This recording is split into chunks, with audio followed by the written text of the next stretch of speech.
place right there. You're either going to run through the wire at the dugout, or you're going to hit the corner of the block. So, little dangerous spot right there. Runners at the corners, 2 outs here in the first. No score. There's people still filing into the ballpark here. Here's the pitch from Chalk. It's high. Flags are blowing from right to left today toward the scoreboard. Good day for the right-handed hitters, Boji. Yeah. We're loaded up with right-handed hitters. Chalk to the plate. And a ground ball sharply hit into right field past Brown for a base hit. And ball knob jumps ahead. Runner hits for third. Got a over chance. there. Close, but safe. And ball knob jumps ahead. And Moody goes from first to third on the base hit to right field by Gilmore. Richards scores. And ball knob jumps ahead 1-0. Good relay out there, though, from. It was. I think that's Titus Johnson to Brody Dufran. Yeah, He just beat the throw to third. When Brody got that, I didn't think we had a chance at all. But then when he turned it loose, that thing turned out to be close. And a swing and a miss. And the runner at first takes second. The hitter is Kamisic. I may be saying that wrong. Yeah, I don't see him on the roster. No. I see him on the lineup card. He is the third baseman and takes a ball. Dylan Jones once again behind the plate for the Yellow Jackets. Carson McCormick will DH today, but not play the field. Still having trouble with that hand and wrist injury. It's a tendon injury, not a break, but a tendon, inflamed tendon in that wrist. Here's the pitch and a sharply hit ball to short. There's Rylan Jones over to first for the out, and that'll end the inning. The ball knob jumps in the lead. They pick up a couple of hits. That's only 2 outs. That's only 2 outs. They picked me off, Boji. I was hoping that was 3 outs. Yeah. They'll listen to us more, shouldn't they? And Moody scores. Gilmore's forced out at second. I'll check that. McKinsic's forced out at first. That's the second out. Gilmore is over at third. He's there with 2 outs. And ball knob leads 2-0. Don't have Brian Henderson here today, the voice of Jim Thomason Field, Yellow Jacket Arena, and the ballpark at Clinton. He's on a trip this week, and so it's 2 high fastballs that number 7 Muggleberg swung at. Either keep it way up there again or outside so he doesn't get something. Shot toward left center field. Cole going back over his head. A run's going to score. And the hitter's going to end up with a double standing up. And hit that ball pretty well. The Yellow Jackets are kind of playing him shallow. And he got it in the left center field gap. I think that wind helped it too. That's exactly the way the wind's blowing. Both of our flags are straight out, blowing out. That was Muckelberg, the hitter. Got the double. Peace is the hitter now.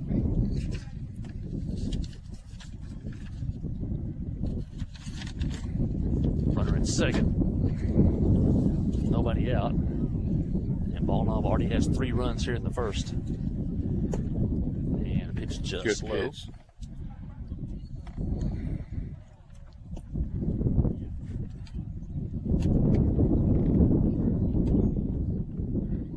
Like ball knob's being aggressive, swinging the bats.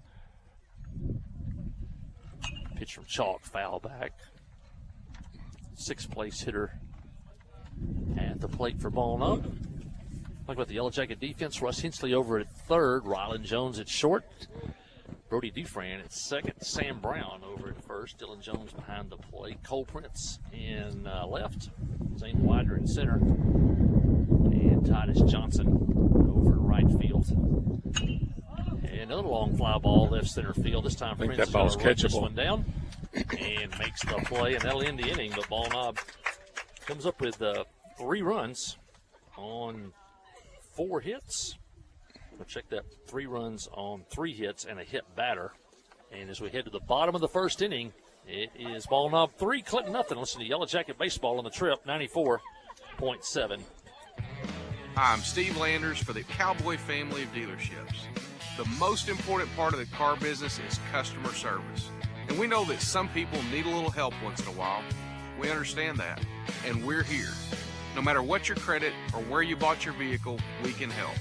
Whatever your price range, credit, or trade-in, come see us and let us show you a little Cowboy courtesy. Can't wait to see you at Cowboy. Steve Landers, Cowboy, Chrysler Dodge Jeep Ram in Clinton. Friday night at the stadium is not the time to worry about your finances. Let First Arkansas Bank and Trust ease your mind with their mobile banking capabilities. You can check your balance, transfer funds between accounts, and even find the nearest ATM for dinner after a road game. The free mobile app is available on the iTunes Store and Android Market. You can cheer loud and proud for the Yellow Jackets because First Arkansas Bank and Trust has you covered. See a branch for more details. Equal housing lender, member FDIC. Back here at the ballpark, Yellow Jackets coming to bat, and they've got a hole to dig out of here as the ball now picks up 3 in the first inning. Talking about that Yellow Jacket lineup. It'll be Titus Johnson leading off for the Jackets, playing right field. Rylan Jones batting second, playing shortstop. Russ Hensley batting third, playing third. Carson McCormick's the cleanup hitter today. He's the DH. Cole Prince out in left field bats fifth. Joe Chalk, the pitcher, bats sixth. Sam Brown over at first. He'll bat seventh. Dylan Jones behind the plate bats eighth. Zane Widener is batting in the number 9 spot. He's playing center field, and Brody Dufran is the second baseman. It'll be Johnson, Rylan Jones, and Hensley. McCormick, Prince, and Chalk. Brown, Dylan Jones, and Widener. And the pitcher for Ball Knob today is Holder.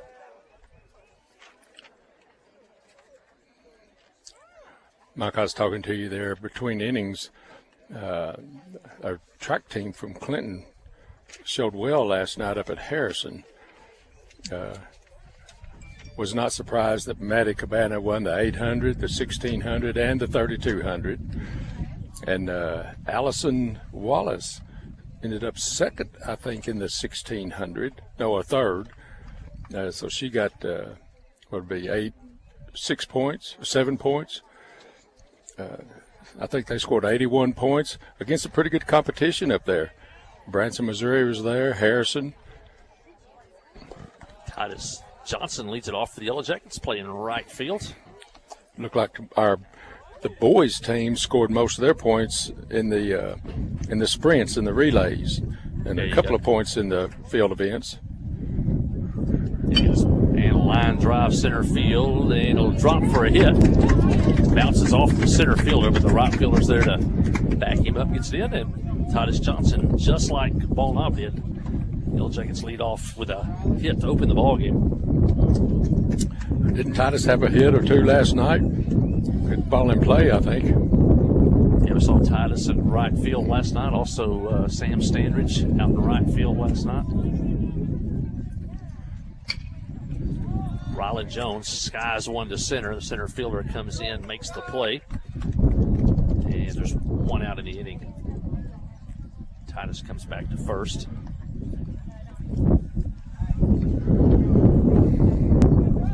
Windy here at the ballpark. You may hear it on our microphones here.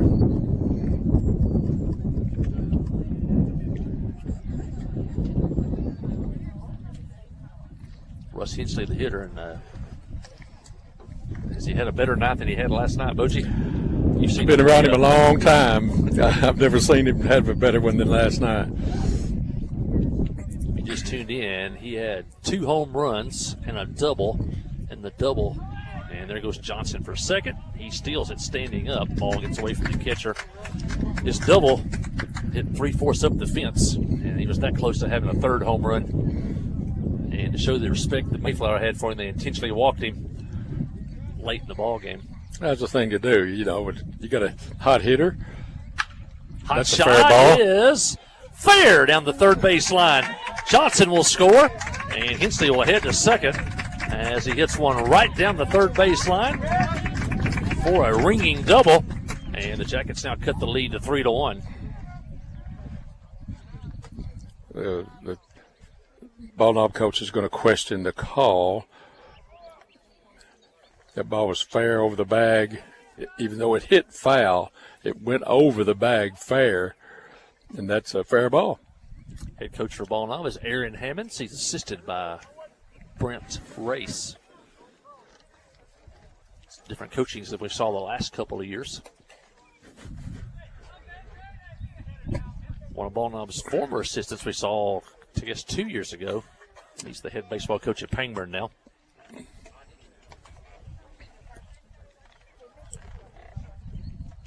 I'm glad Carson's able to swing the bat. Doesn't affect that tendon in that right wrist. Carson McCormick, the hitter. And a swing and a miss. Told me the pain comes when he's up and down or use the wrist sideways. Really? That's when as far as the grip, he's pretty much has his grip. It's just the pain of lateral or up and down movements of the wrist. Takes one just I guess the outside. only treatment for that is just rest. Yeah, ice ibuprofen. Yeah, it's a unique injury. It has kind of the symptoms of being broke, but it's not. It's swollen and things, but Carson's a tough young man. He got that blocking a ball in the dirt, didn't he? Ball skipped off the dirt and hit him right above the wrist. He really can't remember which one it was. It just woke up the next day, and there it was. Yeah, and so catchers block so many, especially if it's in a play where you're trying to hold a runner. Holder's pitch is bounce foul, and 2 days in a row, and a nice play by Coach Prince over at third. Too bad he's just out of our view on the live stream.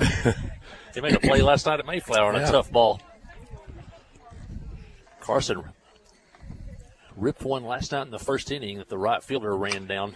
Now he shoots one foul down the right field line. Carson hung on that curveball right there. He laid back on it, tried to shoot it to the right field. You look back at that game last night. You go all the way back to the first inning. Rylan Jones and Carson McCormick hit some shots to right field that the right fielder Stevens ran down. The Yellow Jackets could have scored in the first. That ball was a little hot for Coach Prince right there. McCormick battling Holder. Jackets trail 3-1. We're in the first. Glad you could join us. Pitch from Holder to the plate, and that's a fly ball right field. Right fielder was shallow. Now he has to go back, and now it's going to fall toward the line, and it drops. And McCormick hits for second, and they're going to wave home Hensley. He hits the cutoff man, but no throw to the plate, and the Yellow Jackets score on a misplayed fly ball out in right field. Not sure if the sun played a factor in that or not. He went back and then tried to come in toward the line. Really McCormick will end up with a double. Really good base running by Carson. He didn't give up just because it was a pop fly. He could have jogged to first and been there, but he ran hard, ended up second. Yeah, that's a good point. He run it out just in case. You never know. It may drop. And, of course, Russ good base running, too, because he was hanging back maybe to tag on that. Yeah, he was going to advance to third on the catch. Cole Prince flies one behind first in foul territory. And a nice play by the first baseman over there for Ball Knob as he catches it and one step into the fence. Really a nice play. And now there's 2 outs in the Yellow Jacket first.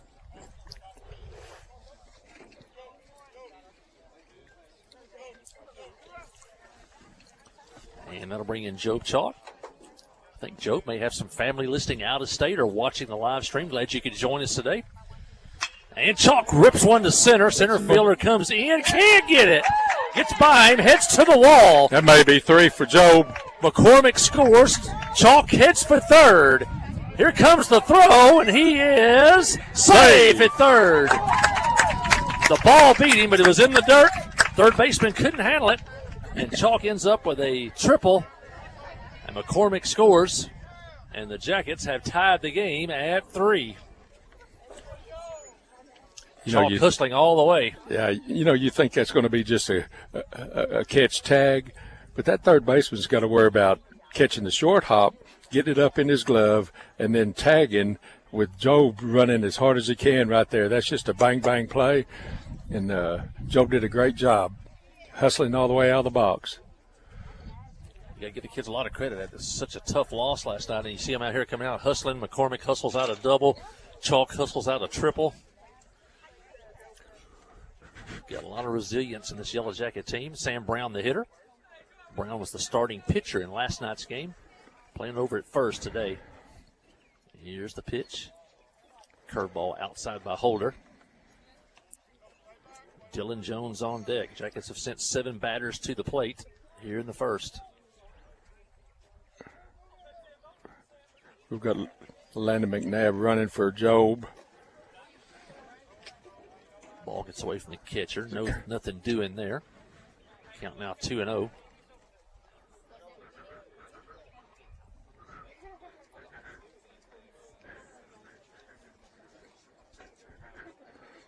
Needs to come with a fastball here. Sam can handle. Brown fouls it at the plate.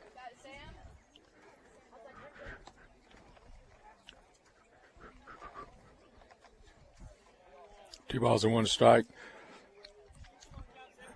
Sam's got some power to the opposite field, right center field gap. Here's the pitch inside.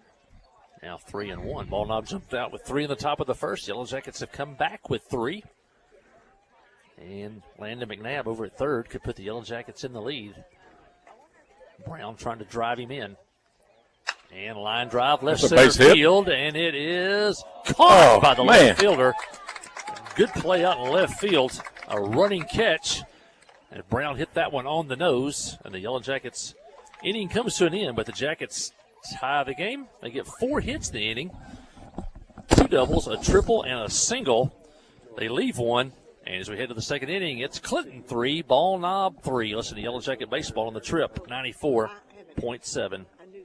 Steve Good at Goods Cash Savers says you can learn a lot about life by playing sports. You may never be the biggest or the fastest, but you can always try to be the very best and give 100%. And that's what they do every day at Goods Cash Saver. Even though they don't have the biggest building, they try to have every item that you might need in groceries. They also overachieve every day in their meat department. So when you're looking for a place to shop, give Goods Cash Saver a try. A supermarket that cares about you and your community and says, go Yellow Jackets.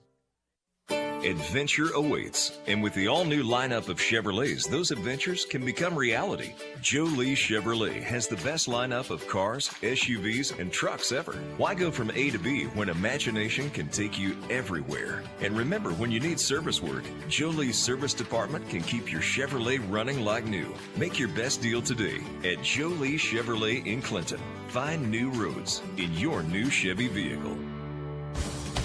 Number lead up that number. Bussell, his first name. He's got John Bussell made the catch out in left field. A good running catch to end the inning, but the Yellow Jackets do pick up 3 runs and tie the game. I think there's an old baseball saying, make the great play to end an inning, you're the leadoff batter the next inning. And here How comes many times Bussell. does that happen? Yeah. Bussell will lead it off. He made a great catch to end the inning, and he leads off here. He's the number 8 hitter. It's 8, 9, and 1 for Ball Knob. Yeah, Sam put a little charge in that. I thought it was hit all the way. John Bussell, the hitter. Dalton Purvis on deck. Dylan Richards due up third. Swing and a miss. Second inning of work for Job Chalk. Bussell's a sophomore. Their lineup is mainly junior-seniors. There's a pitch and a strike called.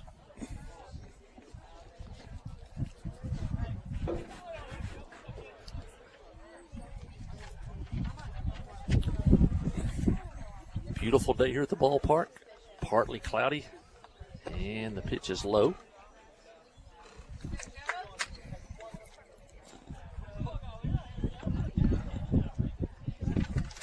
Wind is blowing pretty good in our headsets. Yep. And strike 3 called on the corner.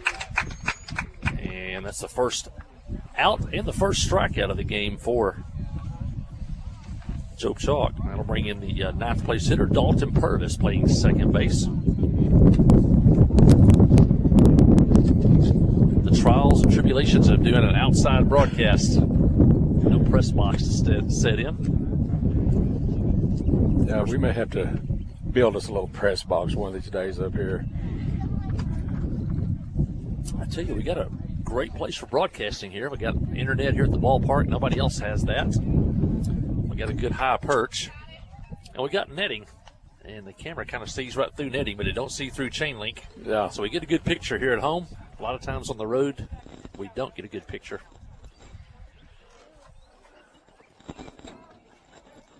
Chalk's pitch just outside. Count runs 2-0.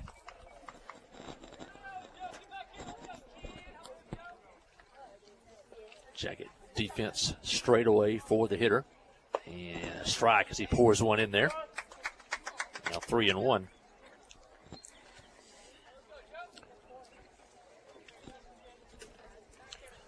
Job come all the way back from 3-0.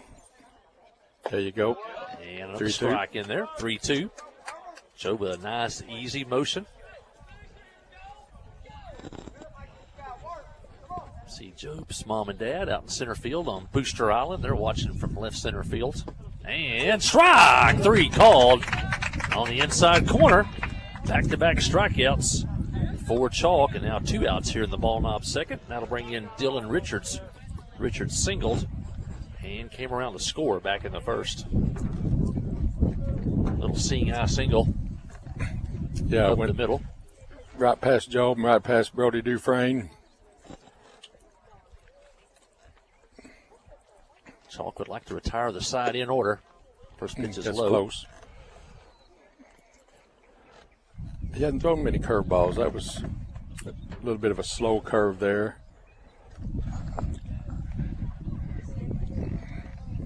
Chalk's pitch grounded toward the right side, and maybe another seeing eye hit. Didn't hit it very hard, but No. just out of the reach of Brody Dufresne as he dove for the ball, tried to knock it down, and Richards is 2 for 2, and both of them are about 20 bouncers through the infield. Yeah, Brody dove to his right on the first hit in the first inning. Now he dove to the left. Just can't get that thing, just about a foot off. Reese Moody, the hitter, he was hit and came around to score in the first. Was hit by the first pitch he saw, and now he swings and misses on the pitch up and out of the strike zone.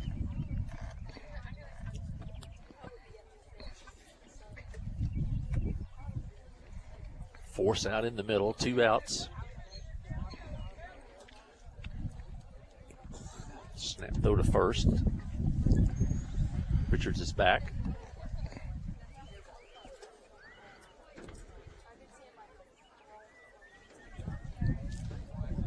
Jackets looking to bounce back. They've lost 3 straight. Here's the pitch. And low. Just missed. Just missed on that one. Been with 3-2 pitch. You better not take that one. Don't leave it in the hands of the umpire. No. Boy, the wind is blowing straight out now. Here comes the pitch. And high. Now 2-1.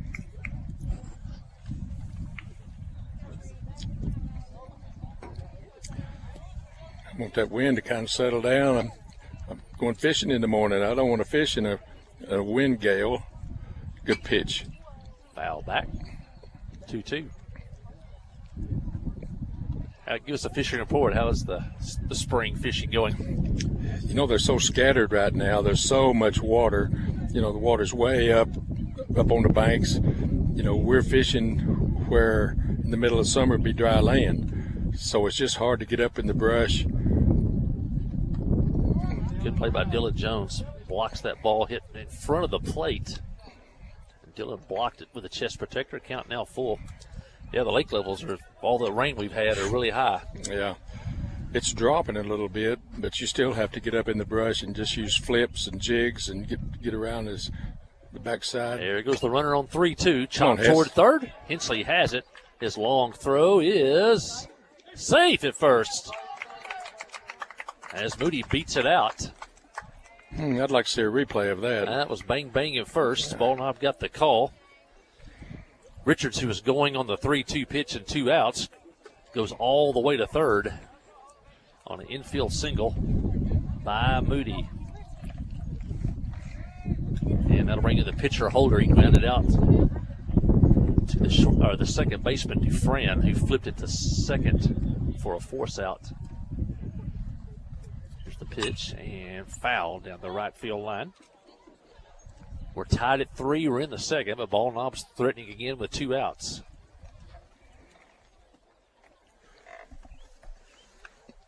Cleanup hitters on deck, so Chalk would like to end the inning right here. Yeah, you don't want to face your cleanup guy with the bases loaded.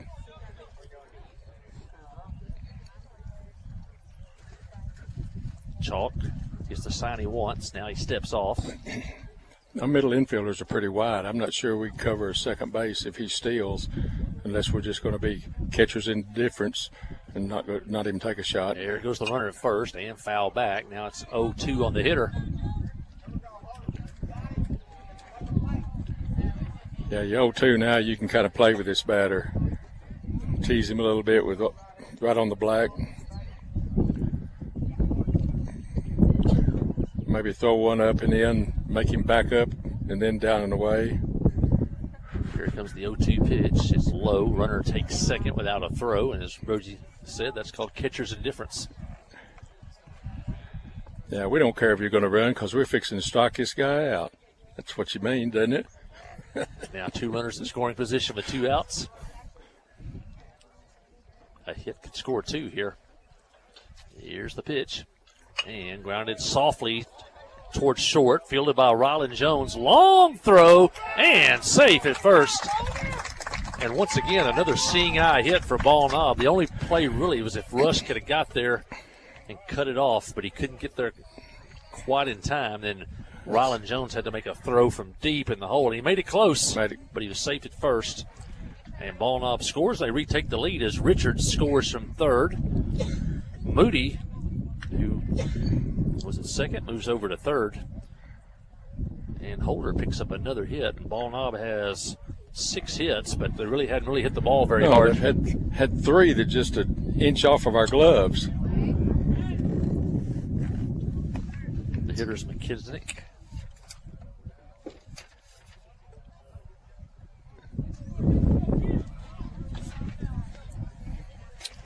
McKisnick, the third baseman today, he grounded out to Rylan Jones at shortstop in the first. Or check that, this is Landon Gilmore. We got him. The man picked off at first. Now a runner coming down the line at third, and the Yellow Jackets hold the ball. And the runner goes to second. And it's second, third. Quick throw to first. Had the runner picked off between first and second. The runner came down the line at third, so Sam Brown ran the ball toward the plate. And then ran the runner back to third, and the runner at first ended up at second. So the cleanup hitter Gilmore at the plate pops it up on the infield. Sam Brown at the edge of the grass makes the play, and that'll end the inning. Ball Knob comes up with a run on 3 hits, and they leave 1. And as we head to the bottom of the second, Ball Knob leads Clinton 4-3. You're listening to Yellow Jacket Baseball on the Trip 94.7. Towing and recovery is the last thing you think about until you really need it. Then you really want the best. There's only one name to call, Justin's Collision Repair Towing and Recovery. They have the largest and latest model recovery fleet in North Central Arkansas. From small towing to heavy-duty towing, Justin's Collision Repair Towing and Recovery on Highway 65 in Clinton is the one to call, 745-2992. That's Justin's Collision Repair Towing and Recovery, 745-2992. At Southern Farm Bureau Life Insurance Company, you aren't just a number on the scoreboard. With 1.3 million insured, we have a long history of making good plays. That's why game day and every day make us your friends for life. Contact your local Farm Bureau agent for more information or visit us at www.sfbli.com. Southern Farm Bureau Life Insurance Company, Jackson, Mississippi. Not licensed to do business in all 50 states. Well, Ball Knob gets 3 in the first. Clinton comes back with 3 in the bottom of the first. Ball Knob picks up 1 in the top of the second. As the Yellow Jackets come to bat, they trail 4-3. And as Rogie said during the break, I don't think this Ball Knob pitcher is going to hold the Yellow Jackets to just 3 runs today. This may be a high-scoring affair before it's over.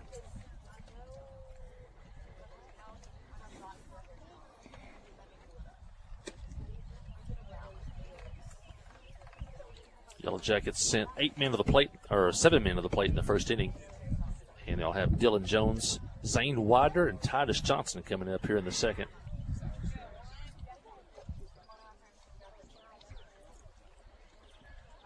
What's the temperature, you say? Well, it's 77 degrees right now here at the ballpark. Couldn't ask for much better.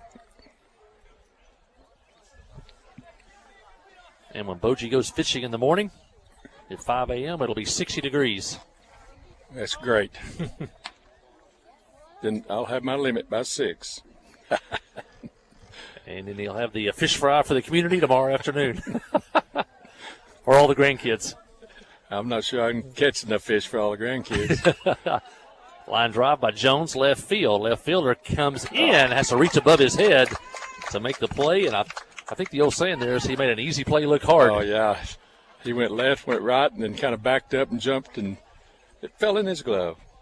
That's the same kid, John Bussell, who made that great catch in the first inning.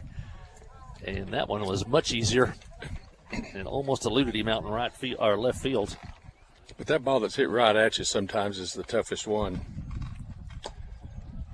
Zane Widener, the hitter. He had 2 hits last night against Mayflower. Takes a ball here. Didn't he score the go-ahead run in the 7th? He scored in the 5th. He scored in the 6th. Maybe he was it's the 2 6th. for 4 last night. And he had a lot of action out in center field. I know he scored on a suicide squeeze bunt. A lot of speed from third, and the toss to the catch was a little high. And foul as he jams to get the ball in on Zane's hands. And Zane, it's a 2-ball, 1-strike count. Good crowd here. Yellow Jacket fans slowly arriving in the fence lines line with chairs. The bleachers are probably close to 3/4 full. Good crowd here. And Ball Knob brought some folks along the fence line down to our left. Pitch outside, back to the screen. Now 3-1.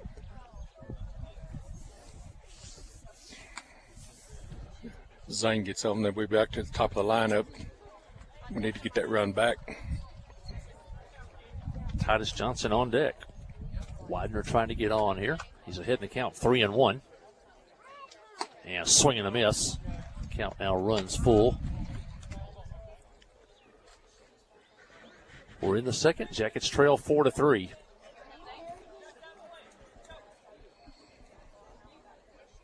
Here's the pitch, and line shot foul outside of third. And there's another one of those cases where he's so strong, the ball just jumped off his bat, and the ball really ran in on him.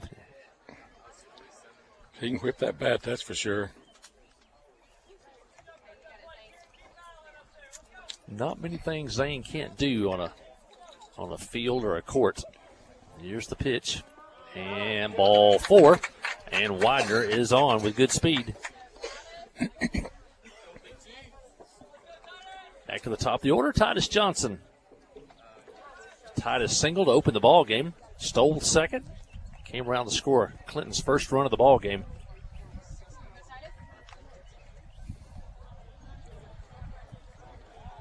Good speed at the plate, good speed on first.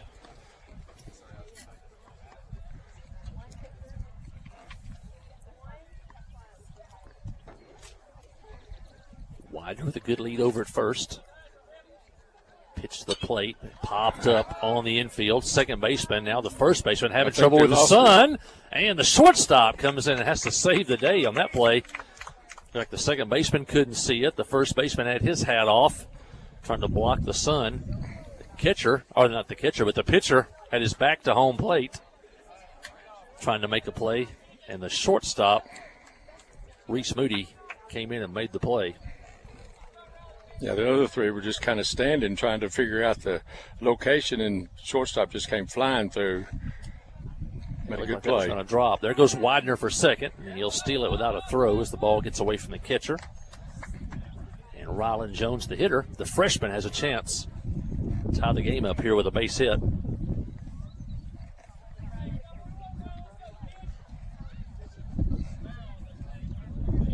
Holder checks Widener. Pitch outside. Widener, a Holder, not a whole lot of velocity on that fastball. Almost seems like the pitcher's vernacular. He short arms it a little bit. That's exactly what I was going to say.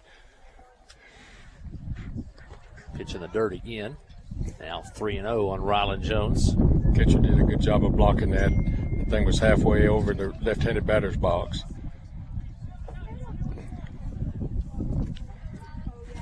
Russ Hensley on deck. Russ has had 4 hits in his last, 6 or 7 at bats. They've all been extra base hits. Ryland Jones walks. The Yellow Jackets have 2 on and 2 out for Russ Hensley. Second walk of the inning, second walk of the game, given up by Holder. And Hensley fouls one back.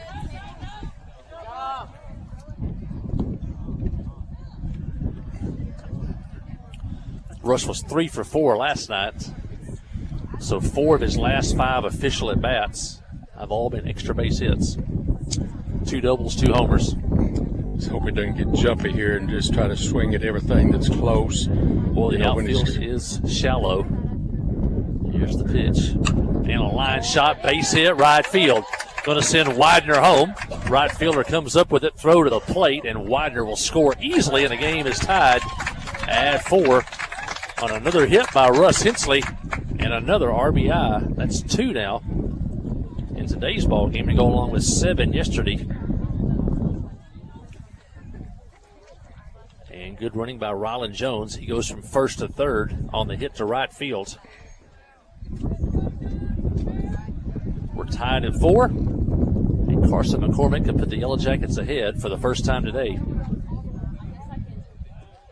Throw to first. Russ is back. Russ acted like he was leaning a little bit. Outfield for Ball Knob continues to play shallow with that wind blowing out to left field.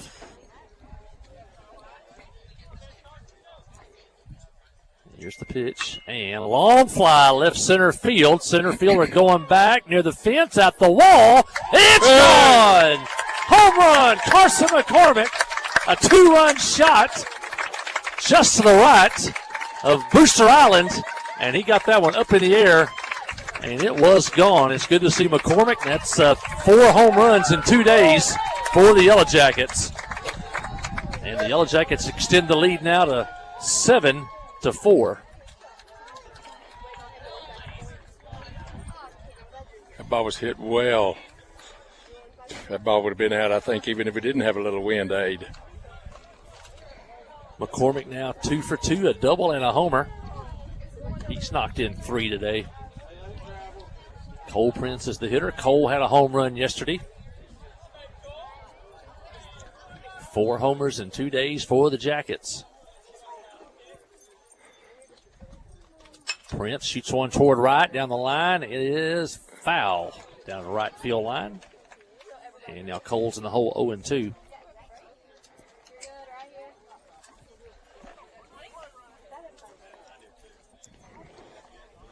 Carson with plans to play some, I think it's some elite travel ball this summer in several surrounding states. So he'll get a lot of good exposure this summer and face a lot of good competition. Still another year left with the Yellow Jackets for Carson. He's done a great job behind the plate for us this year. And slow curve, swinging the miss by Cole Prince. And the catcher has to throw him out at first, and that'll end the inning. But the Yellow Jackets come up with 4 runs, and they take the lead for the first time today. They pick up 4 runs on 2 hits, the big one being a home run by Carson McCormick. There was also 2 walks in there.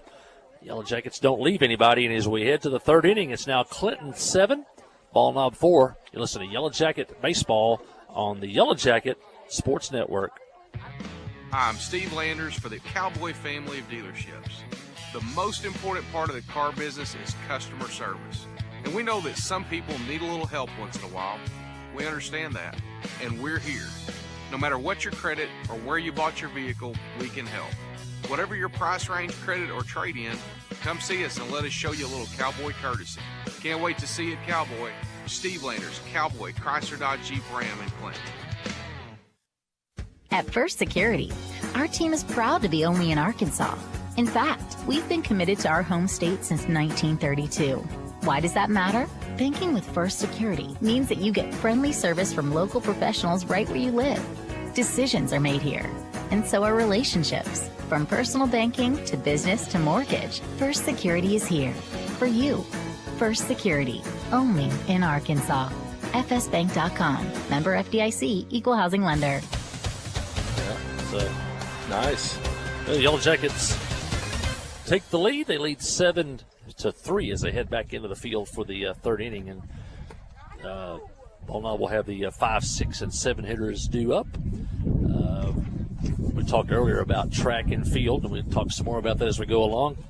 Assistant Coach Kelly Wilson passed on some information for us, and we'll pass that along as we go on through the broadcast here. But it'll be 5, 6, and 7 hitters up, and McKissick is the first hitter. He grounded a short in the first inning. Now he hits one off Chalk's leg, and it rolls into right field for a hit, and another seeing eye hit for Ball Knob as that one went up the middle on a hop, bounced off Chalk's leg, and then shoots toward right field. If he catches it, it's probably an out, and if he gets by him, Brody Dufran may catch it behind him at second base. So, yeah, Brody was breaking to the ball side. Ball Knob has now 7 hits, and they probably haven't hit a ball hard yet.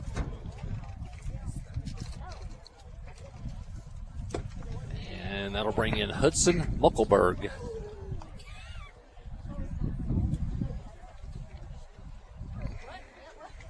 Be nice to turn a double play here. Lead-off man on for Ball Knob here in the third. And pitches a ball, now count even at 1-1. I'm going to mention, if you have family or friends that want to listen to the game, they can download the KHPQ app or the KGFL 94.7, the Trip app.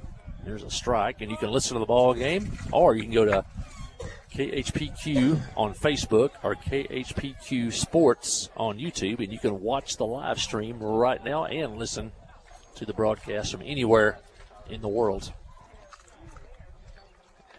And the pitch is he just missed the corner. Count even 2-2. Even had fans yesterday listening from Provo, Utah. I was just wondering if they're probably on a plane coming home right now. I don't know if you can get that on a plane or not. Mission trip for some folks here in Clinton, and fly ball foul down the right field line out in Provo, Utah. And they were watching the game last night against Mayflower.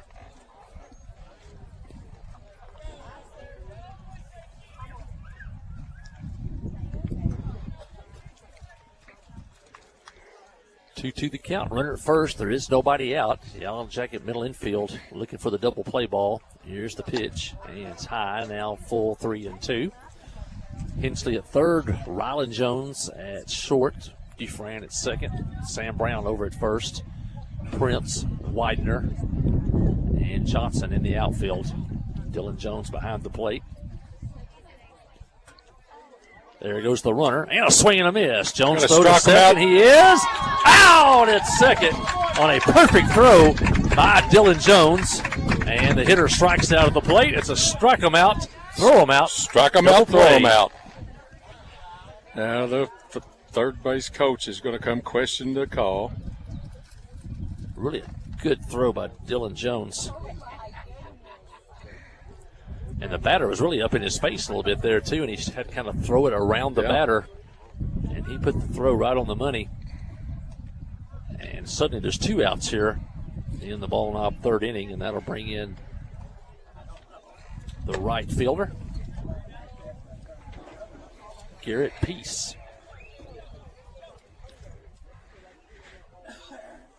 Peace flat out to center field to end the first inning. Takes a strike there. Evens up 1-1.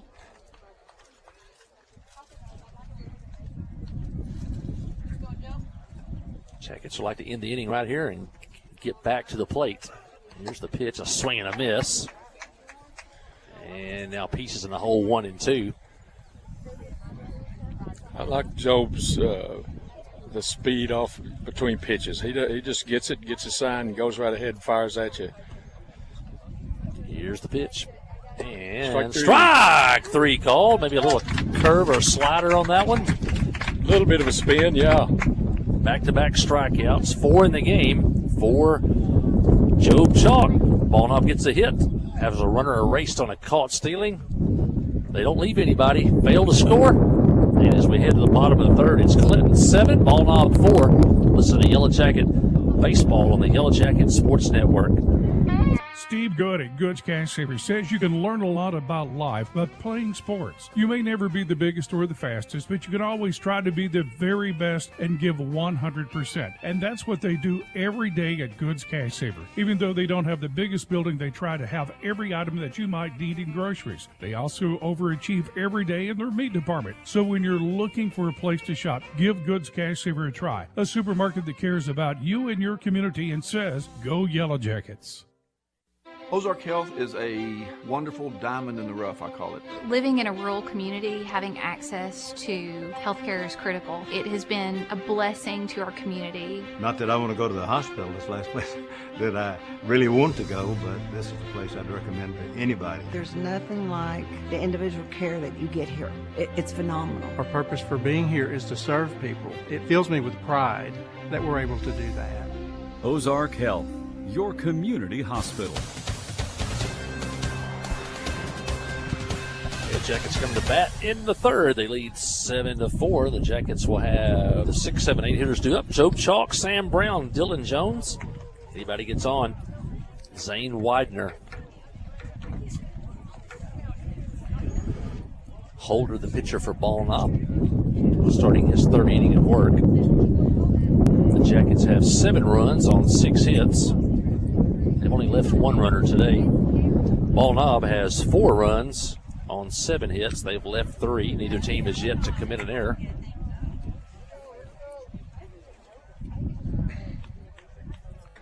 Chalk tripled. He legged out a triple back in the first. Knocked in a run.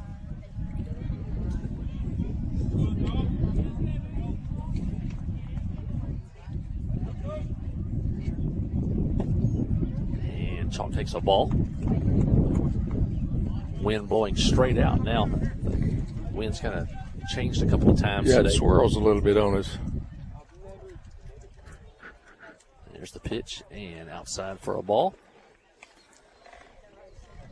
The old ballpark looks good today. Coach Prince's grass is filling in nicely now as we turn into the month of April. It's some better weather. And ground ball towards second. Fielded by the second baseman. A good play there. And out at first. Dalton Purvis with the play there. Over to Hudson Mucklenberg at first. 1 out here in the Yellow Jacket third.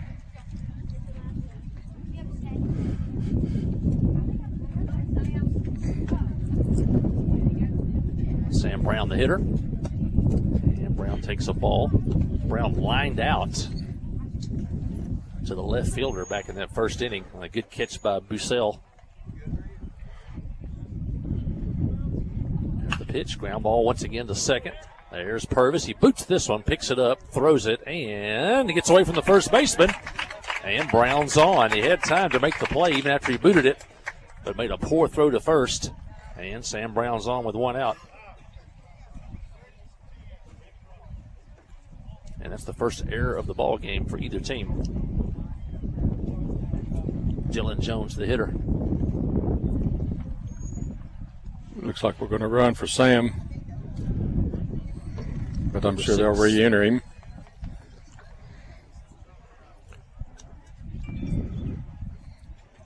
I guess Josh Fultz, number 6. Josh, part of the Yellow Jacket football team.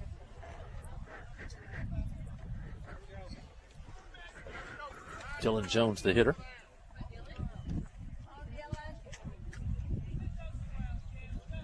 Here's the pitch. And a strike on the corner. Clinton leads 7-4. We're in the third. Speaking of football, it'll be a few weeks till spring practice begins. Isn't that crazy? It never ends. It's year-round. Here's the pitch. And fouled away. I always tell people it takes forever to get here and it goes fast when you talk about football. Yeah, I was looking at that baseball schedule. You know, we printed it off and it's laying on our counter. And I'm thinking it was just a couple weeks ago we finished basketball. And the whole baseball schedule is over nearly. Curveball hit through the hole in the left field for a hit. Fultz was running. Makes a turn at second, but he'll have to get back there. And a good piece of hitting by Dylan Jones. And the Jackets have 2 on with only 1 out. And Zane Widener will be the hitter. Widener walked and scored in the second inning.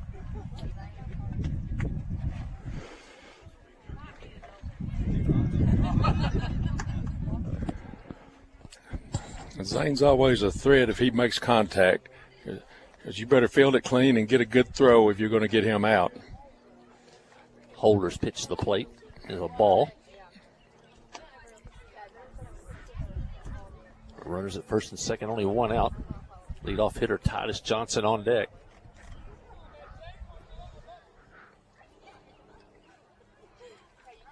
Here's the pitch. Ball outside. Beautiful day at the ballpark here. A lot of folks out getting some sun here today.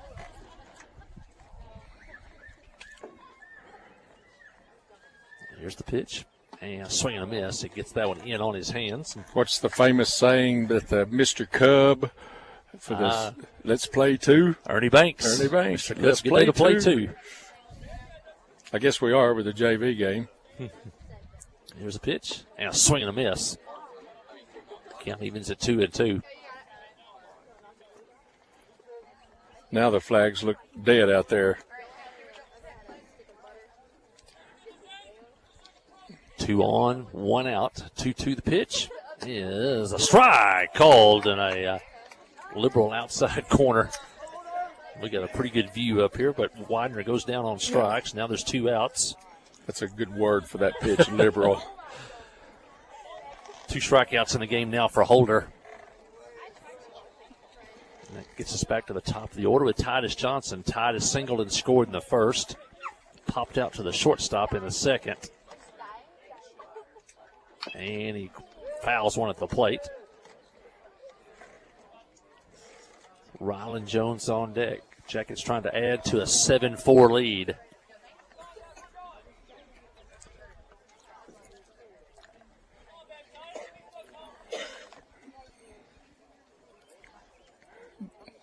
Dylan Jones has really good speed at first. Ball in the gap. I bet you he can score. Johnson takes a ball, count even up at 1.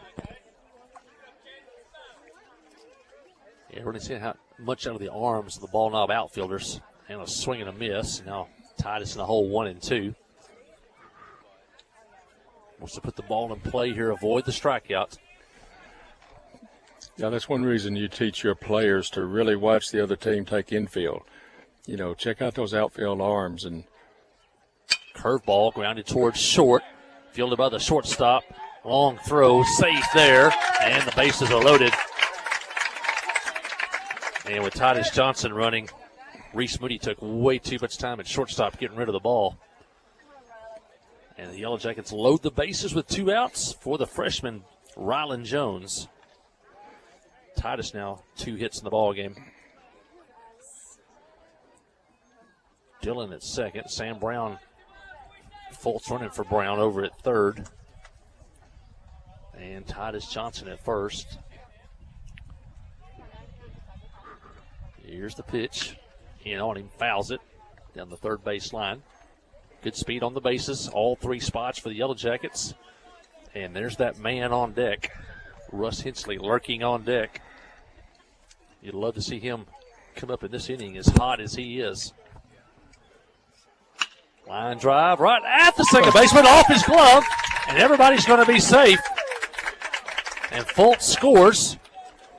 And the Jackets now lead 8-4, and that was you could see it from here. It was head high at the second baseman, but it went off his glove. Yeah, I wonder if the sun didn't affect that one a little bit, because he's staring straight into the sun. Rylan Jones with a hit. Titus moves to second. Fultz scores. Dylan Jones over to third, and this is what you want. Russ Hensley up with the bases loaded. And a long fly ball left field. Near the fence, at the wall, gone. That cleared the flagpoles. I think that hit that gum car up there. I believe it hit a car in the first row in the parking lot. That's got to be one of the longest home runs that we have ever seen here. I remember Harrison Lester hitting one up beyond the scoreboard in left field. That one split the flagpoles and hit a car in left center field. And a grand slam for Russ Hinchley, and he is on fire. I don't believe I want to shake hands with him. That'd burn your hand, man. He is 3 for 3 today. A double, a single, and a grand slam. He drove in 7 last night. He's already drove in 6 today, and we're only in the 3rd inning. Great hitting right now for Russ Hinchley. Russ now with 6 hits in 2 days. Russ is 6 for 7. 5 of them are extra base hits. Throw in a single. He scored 3 times already today.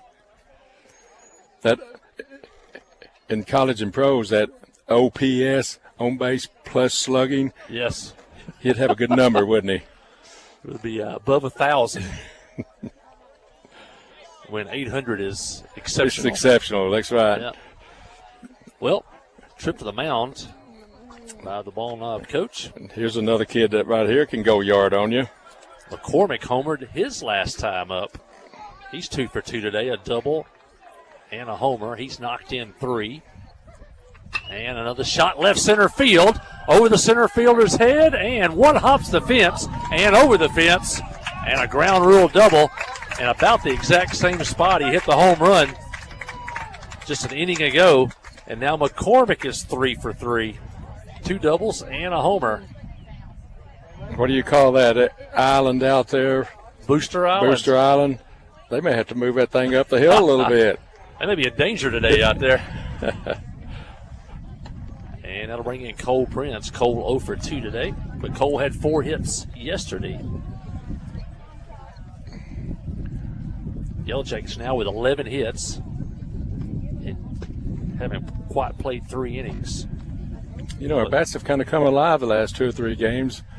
That'd be good to settle us in next Tuesday against Pulaski Academy right here. Jackets had 12 hits yesterday, 11 already today. There's number 12, base hit center field. Oh. McCormick's going to score, and it gets by the center fielder. Prince may circle the bases. Prince can He's really run. Second. He can They're really bring run. him home. The throw to the plate. Prince is safe at the plate. A line drive base hit center field. It got past the center fielder, rolled all the way to the fence, and Prince circles the bases. And the Jackets extend the lead to 14-4. And there's no place to hide out there for that center fielder. Line shot to center field. It got straight through the center fielder. And Prince can run, and he turned it on going around second and circled the bases. Yeah, he had a good view of where the ball was out there. They were still chasing it towards the fence when he got to second base. He glanced one time at Coach Prince. Chalk towards short. Fielded by Moody. Falls down. He's going to be safe at first. And now the throw gets by the first baseman. And Chalk hustling all the way. Ends up at second. Ball was hit deep in the hole. It's short. Moody caught it and then slipped down. Continued to try to throw the ball. Airmailed it over the first baseman. Yeah, that's and the time Chalk went to second. You just eat that ball right there when you're a shortstop. You know, he had to go deep, then he slipped, got up. That's just too late. You just eat that ball. Keep your man on first base. Don't put him in scoring position. Chalk was the 10th batter of the inning, and he'll come out for a courtesy runner. It's Landon McNabb. And Landon McNabb is the runner. And Sam Brown will step in. Brown reached first on an error by the second baseman.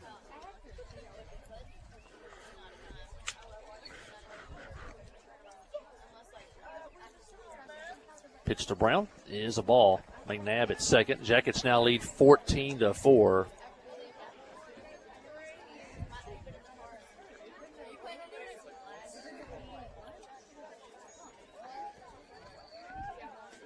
Here's a pitch grounded toward third.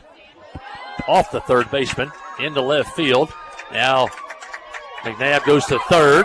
Left fielder comes in, backs it up, falls down, but Brown stays at first.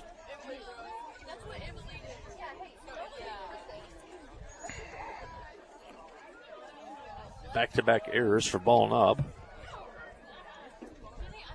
Dylan Jones will hit. He's the 12th batter of the inning for Clinton.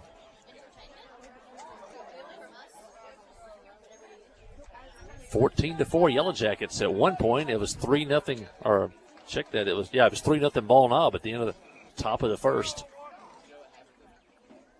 But Yellow Jackets outscored them 14-1 since then. Line drive, center field. Center fielder back, and makes the play. That is Landon Gilmore out in center field, and that'll end the inning. But it was a big one for the Yellow Jackets as they come up with 7 runs in the inning on 1, 2, 3, 4, 5, 6 hits. And the big one being a grand slam by the senior, Russ Hensley. Yellow Jackets, as we head to the third inning, Yellow Jackets now lead by a score of 14-4. Listen to Yellow Jacket Baseball on the Trip 94.7. FL Davis Cash Lumber, your Ace Hardware store, is a proud sponsor of Clinton Yellow Jacket Sports. FL Davis Cash Lumber can help with your electrical, plumbing, paint, tools, hardware, and flooring needs. They're a full-service hardware store and lumber yard. FL Davis can provide you with everything you need for your residential or commercial projects. The knowledgeable staff is always on hand to answer your questions. Visit FL Davis Cash Lumber, your Ace Hardware store. Same place, now Ace. Hi, I'm Joey Dobbs with State Farm Insurance here in Clinton. We are proud to support Clinton Yellow Jacket Sports, and we're here to support you on and off the field. For surprisingly great rates on auto, home, life, and supplemental health insurance, stop by today. We're located just off of Highway 65 before the Little Red River next to H&R Block. Give us a call at 745-6323 or visit our website at calljoeydobbs.com. Like a good neighbor, State Farm is there. A service of King Sullivan Radio, K234BB and 94.7 FM, KGFL 1110 AM, Clinton. The Jackets blow this one open with a 7-run third inning. 7 runs on 6 hits. Ball Knob committed 3 errors in the inning. They lead 14-4 as we head to the third. Got a pitching change for the Yellow Jackets. The senior Russ Hensley will come in to pitch. Pitched really well, I thought. Robinson on Tuesday night shut Robinson down pretty much for 4 innings there. That's a pretty powerful lineup.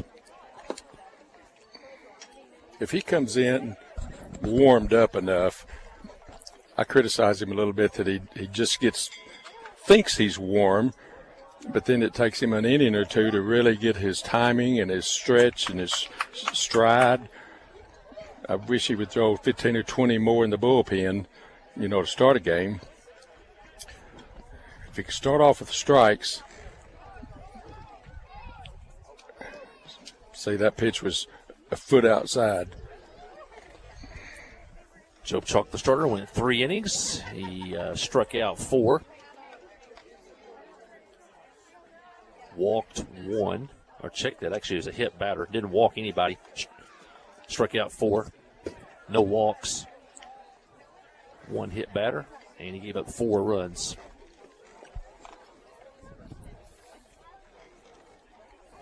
Hitters for Ball Knob will be the 8, 9, and 1 hitters. Bussell, Purvis, and Richards. And Bussell jumps ahead 3-0 in the count. Good warm day. Should be a little easier for the pitchers to get loose today. Yeah. Better than those 40-degree days we had in March.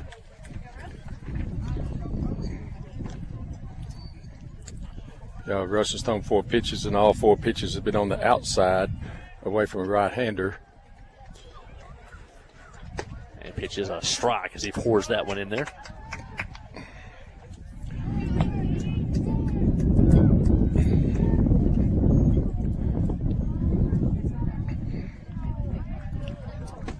And ball 4 goes back to the screen.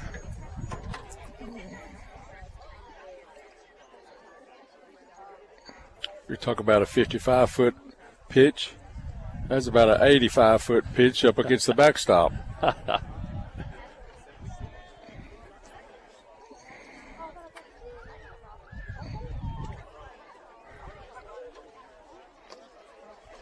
And same place, down and away. Bussell goes to second. And Dalton Purvis, the hitter, he struck out in the second, one of Chalk's 4 strikeouts today.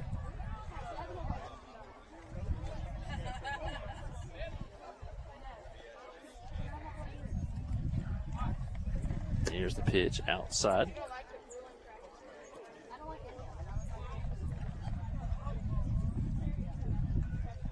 Two and 0. Rush still trying to find his rhythm and his location. There's the pitch outside. It's 8 pitches, and 7 of them have been in the left-handed batter's box. Seemed like maybe trying to throw a little bit across his body, maybe kind of a herky-jerky motion. Not quite as smooth. Yeah, his arm motion doesn't look real smooth. Jace Powers makes the walk to the mound. They'll talk to Russ here. Jace Powers, the pitching coach. Played some baseball at Arkansas Baptist College and Southern Arkansas University. One of his teammates at Southern Arkansas University, Grant Black, pitched with the Memphis Redbirds, AAA with the Cardinals. Grant's dad is the longtime voice of Newport Greyhound football. David Black, good friend of mine.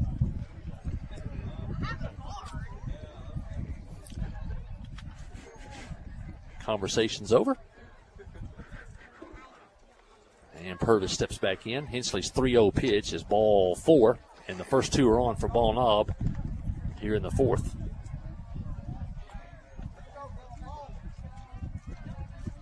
Back to the top of the order, Dylan Richards. He's 2 for 2 today. 2 seeing eye singles, and he scored twice. And here's the pitch, and a strike called.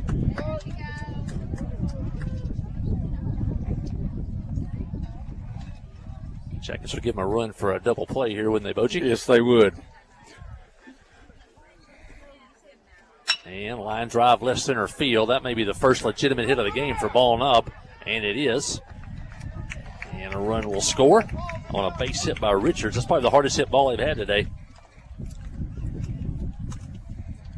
Line drive over second base. Bussell scores, and Purvis stops at second. And now the score is 14-5, Clinton.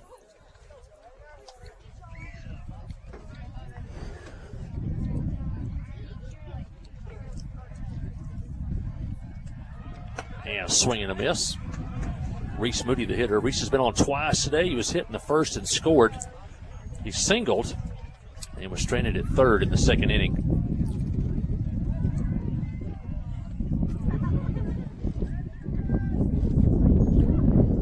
Here's the pitch. And a swing and a miss on a good high fastball. Now Moody in the hole 0-2. And we talked about this last night. How many times does that first batter that walks score? A lot. And fouls it away.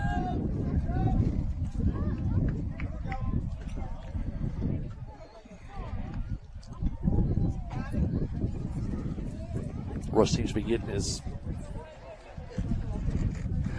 control here. Yeah, I just think he needs to get his body more warmed up. Tapper toward third. Before Foul. he goes on the mound. You know, he's 6'4", pretty strong, and it just doesn't come as easy if you're not as warm and loose, limber with your hips and your legs. Then all of a sudden you try to sling it up there with your arm, it throws off your whole mechanics. And pitch in, and keeps running that fastball in on him, and Moody likes to go for that high pitch. Russ is an opposing figure on the mound, though. It's 6'6" or so, and on top of that mound, high school baseball, he's an opposing figure out there. And the pitch is high. It doesn't seem like he's bending his back right now. That pitch is staying up. That's what I was fixing to say. You know, his shoulders never get parallel down with the ground. He just stays up too high sometimes. And high, now 2-2. Was 0-2, now 2-2.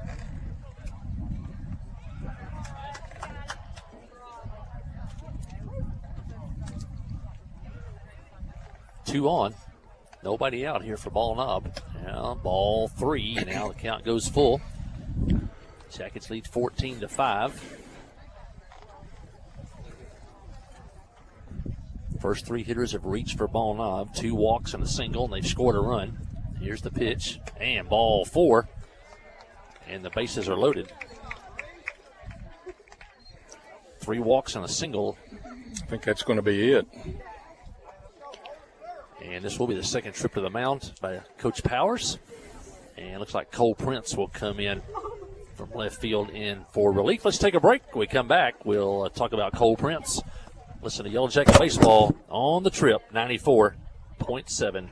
Wherever the river flows and however the game goes.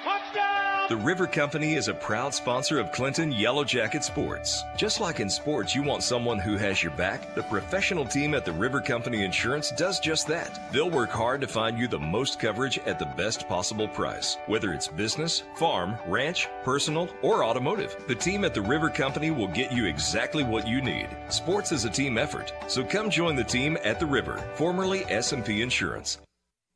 Adventure awaits, and with the all-new lineup of Chevrolets, those adventures can become reality. Joe Lee Chevrolet has the best lineup of cars, SUVs, and trucks ever. Why go from A to B when imagination can take you everywhere? And remember, when you need service work, Joe Lee's service department can keep your Chevrolet running like new. Make your best deal today at Joe Lee Chevrolet in Clinton. Find new roads in your new Chevy vehicle. Yeah, back here at the ballpark. Yep, Yellow Jackets make a pitching change here. Cole Prince comes in to pitch in relief of Russ Hensley. Russ faced 4 batters, failed to retire a batter, and as he leaves, he gives up a run, and the bases are loaded as Prince will inherit a bases-loaded situation. Jackets do lead, though, by a score of 14-5. And ball knob will have the number 3 hitter up, the pitcher Holder. Russ Hensley stays in the ball game, goes to right field. Titus Johnson checks out.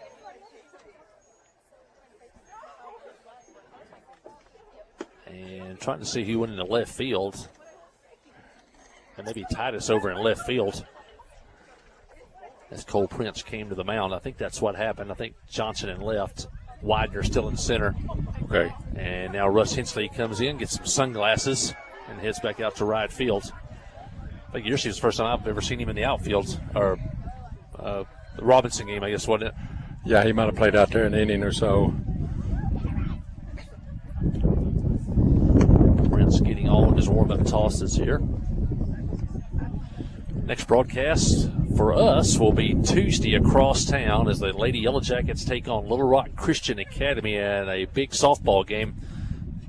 If the Jackets win that one, they will wrap up second place. And if anybody could give us some help with Bauxite, we're only 1 game behind the Lady Miners. But the Jackets need a win Tuesday to guarantee themselves second place against Little Rock Christian Academy. And that's probably the first sporting event ever between those 2 schools, Clinton and Little Rock Christian Academy. Where's the district tournament going to be held for the girls? I believe the district is going to be at Robinson. Don't hold me to that, though. There's a district tournament, though, for the girls' softball. No district tournament for boys' baseball. Got to finish in the top 4. Tuesday over here at the ballpark will be a huge ball game, a huge doubleheader with Pulaski Academy. The Jackets need a sweep on Tuesday to keep their playoff hopes alive. And the pitch is a strike, now 0-2. Prince facing the number 3 hitter Holder. Holder's 1 for 2 today. He singled in the second. Bases are loaded. Nobody out. Here's the pitch. And a strike called. And they couldn't ask for more than that right there and get a strikeout. And now the cleanup hitter Landon Gilmore. Gilmore 1 for 2 today. Singled and scored in the first. 5th strikeout for Yellow Jacket pitching. And a pitch is a strike.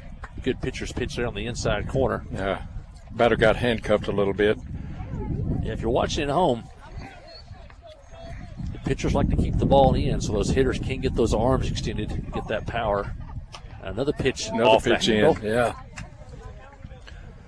0-2. Yellow Jackets would like to have another strikeout here. Those inside pitches, if the batter does get his arms extended quick enough, it's usually foul down the left field line. Bases loaded, one out. 0-2 pitch. Here it comes, and low. Good pitch by Prince. See if the hitter would chase it. Count now 1-2. It's a good, smart pitch. A lot of pitchers want to throw that. I've got him 0-2. I want to just blow him away right down the middle. Bad decision. Runners lead away. Here's the pitch now. Ball outside. Now 2-2. And Prince would like for this to be the deciding pitch. You don't want to go to 3-2.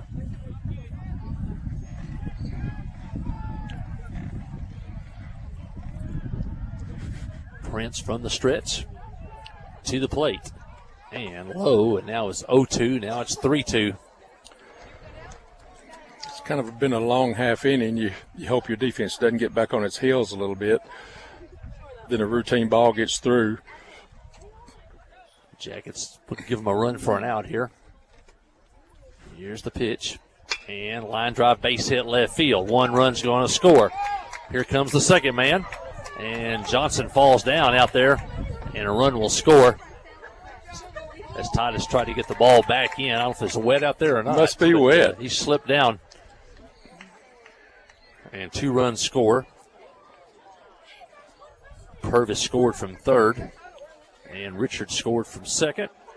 Moody goes from first over to third on a base hit by Gilmore. Gilmore ends up at second on the throw. Those 2 runs are credited to Russ. They're earned runs. And now the score's 14-7. Ball Knob still batting. They've scored 3 times here. We got runners at second and third. Still only 1 out. McKinsick, the hitter, he's 1 for 2 today. He singled in the third.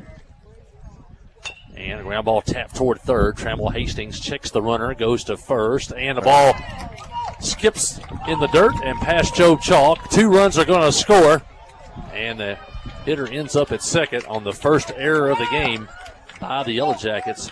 Hastings came in, made a nice catch, turned like you should, and checked the runner at third, and then threw to first, but he one-hopped Job Chalk at first, and you don't see many balls get past Job at first. He's probably one of the best I've seen at digging the ball out of the dirt.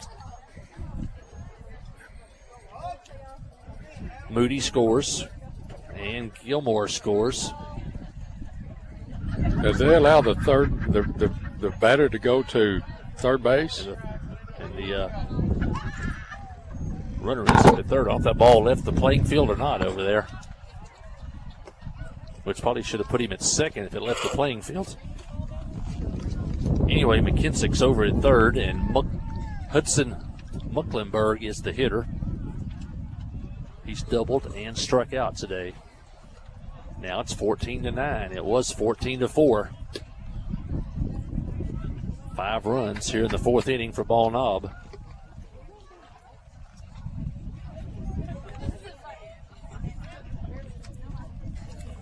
This game's an hour and 20 minutes old. We're in the top of the 4th inning. Good pitch by Prince on the corner.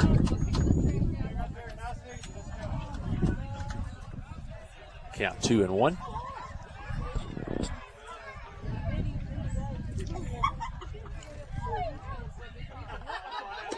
And another good pitch on the corner. Now 2-2. Jackets need an out.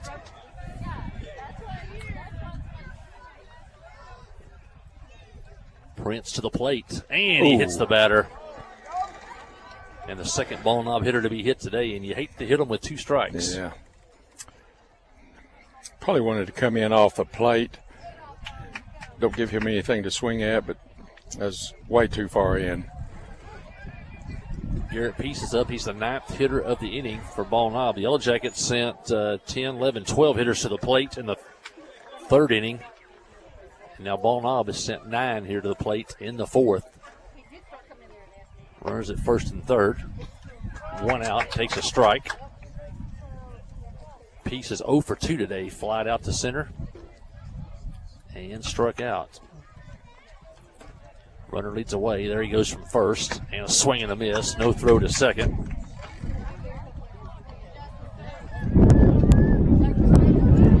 And a base hit. Can score 2 here. Prince needs a strikeout here. Foul back to the screen.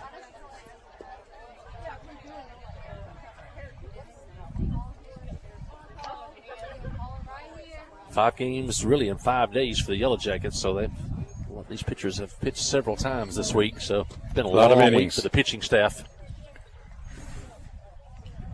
Here's the pitch, and a swing and a miss on a foul tip caught by Dylan Jones. And Pete strikes out for the second time today, and that's the second out of the fourth inning. And that'll bring in Bussell.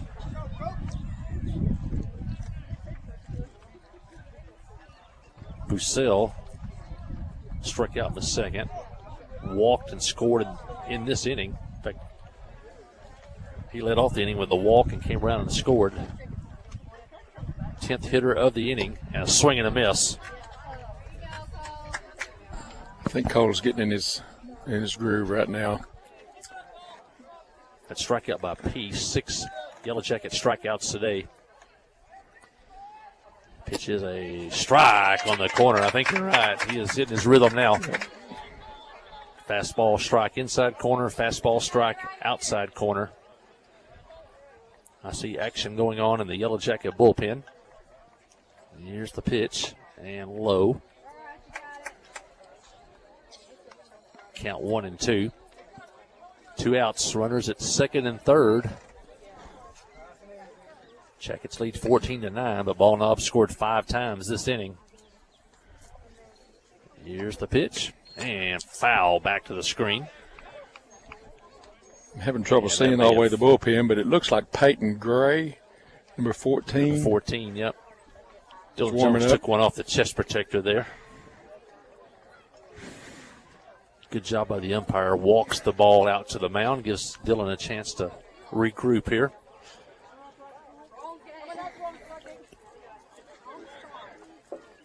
Catchers and umpires have to work together. They have a tough job back there. Yeah, Ryland's thinking, why did I ever want to be a catcher? Here's the pitch, and didn't get the call. Just missed the inside corner. Count now 2 and 2. Jackets want the inning to end here. Strand those 2 runners. Prince to the plate. All 3. Count now full. First base is open.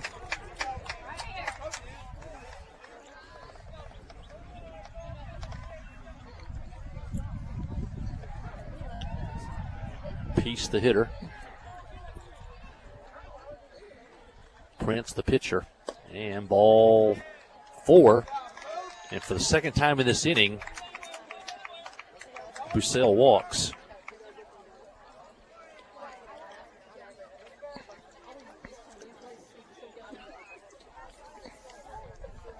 And that brings in the 9th place hitter, Dalton Purvis.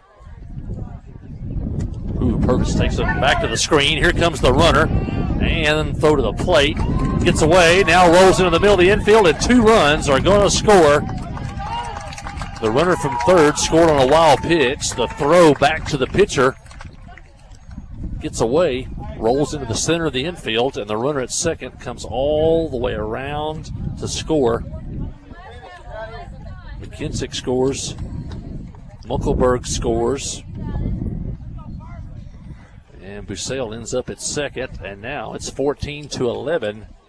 It was 14-4. A little fundamental mistake. We didn't have anybody backing up the pitcher, even though you don't assume that he's going to miss that.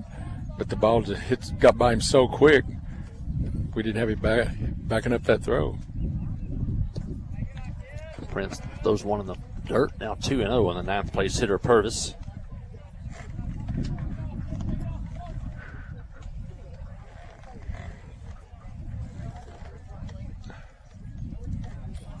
pitch. All inside. Now 3-0.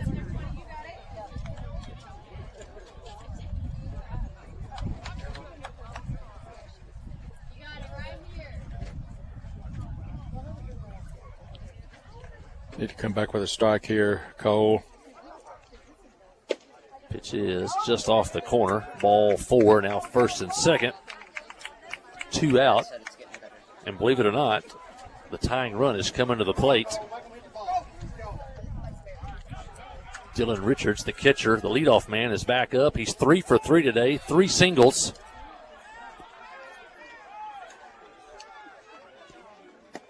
And the Yellow Jackets' 10-run lead has evaporated down to only 3.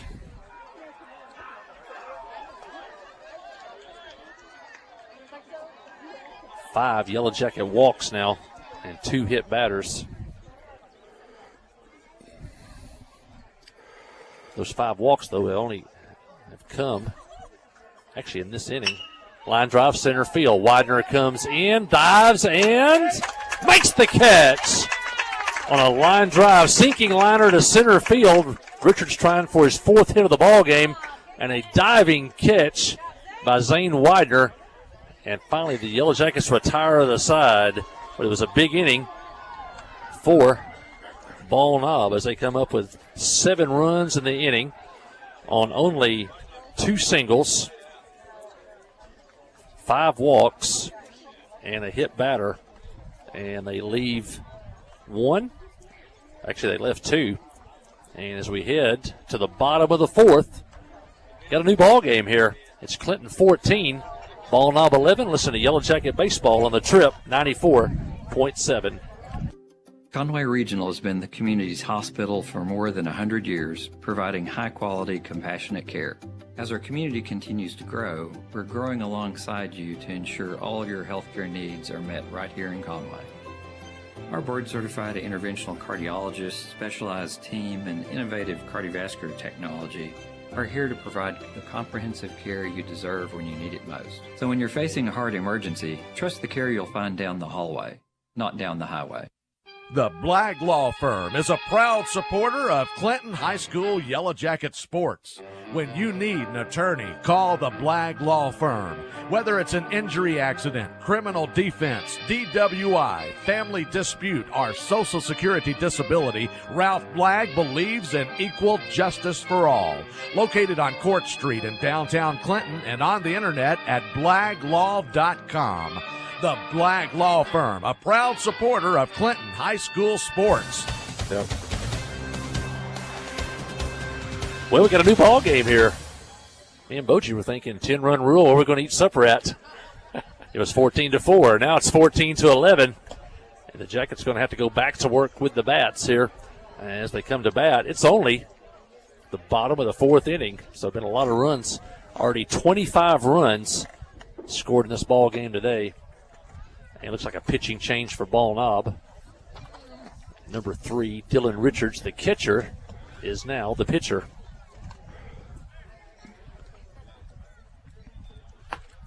And Richards was 3 for 3, and if not for a great play by Zane Widener, he'd be 4 for 4 right now. And the score would be 14-12. At least. Mm-hmm. Dylan Richards, the pitcher, he's a junior. The catcher is Randy Holder. Basically, they just switched positions here. Pitcher went to catcher, catcher went to pitcher.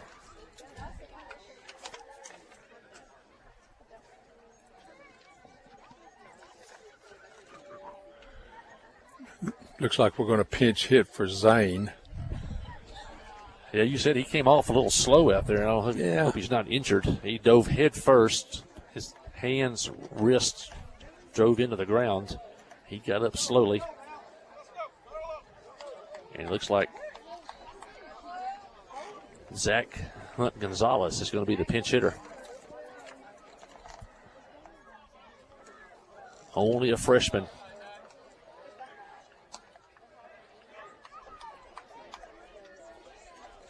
Great year on the football field this year for Zach, and he looks even bigger than we last saw him back in November. They've been hitting the weight room. Pitch is a strike. Count even 1-1. Looking for big things on the field this fall from Zach Hunt Gonzalez. Here's the pitch. And a swing and a miss. He's in the hole now, 1-2. Yeah, he's got a chance to play, doesn't he, next year as a sophomore? Yes, yep. Great fullback. Play some linebacker. Here's the pitch. Curveball, strike called. And a good pitch by Dylan Richards. As Zach Hunt goes down on strikes. That's the first out here in the fourth inning. And back to the top of the order. Now that pitch was a good curveball by a good pitcher that freshman hadn't seen very many times. Titus had a good day so far. He's 2 for 3, 2 singles, scored twice. Also popped to the shortstop.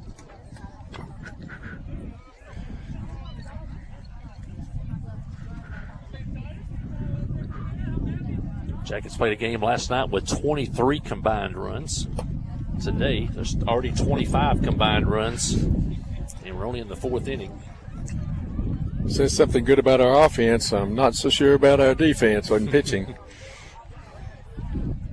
But we'll get better. Here's the pitch, swing and a miss. And now Titus in the hole 1-2, and the wind starts picking back up again, blowing once again from right field to left field like it did back in the first inning. Yeah. Titus trying to guard the plate and get on here in the fourth. Curveball again, and then goes down swinging. Back-to-back strikeouts for Richards. Same pitch, good curveball. Got good bend on it. Goes from about your elbow height down to about your knees. Only 3 strikeouts today by Yellow Jacket hitters. Back to the number 2 hitter, that's Ryland Jones. Ryland walked, stranded at third. He also singled and scored in the third inning. Also flew out to center field. He's 1 for 2. Right center field could drop. Center fielder coming on the dead run, and he made the play. Out in right center field, Landon Gilmore with the catch. And the Yellow Jackets go down in order for the first time of the day. No runs, no hits, no errors. And we head to the fifth inning. It's Clinton 14, Ball Knob 11. Listen to Yellow Jacket Baseball on the Yellow Jacket Sports Network. At Cowboy Chrysler Dodge Jeep Ram, they're always looking for fresh, pre-owned inventory. They buy all vehicles, any make, any model. Stop in today and see Andrew or Trey and let them make you an offer on the spot. Love your current car but want a lower payment? They can refinance your current loan and get you a lower payment today. Go see them at Cowboy Dodge in Clinton or shop online at cowboycdjr.com and have your car delivered right to your door. Here's the pitch. You swing. It's a deep drive to left center field.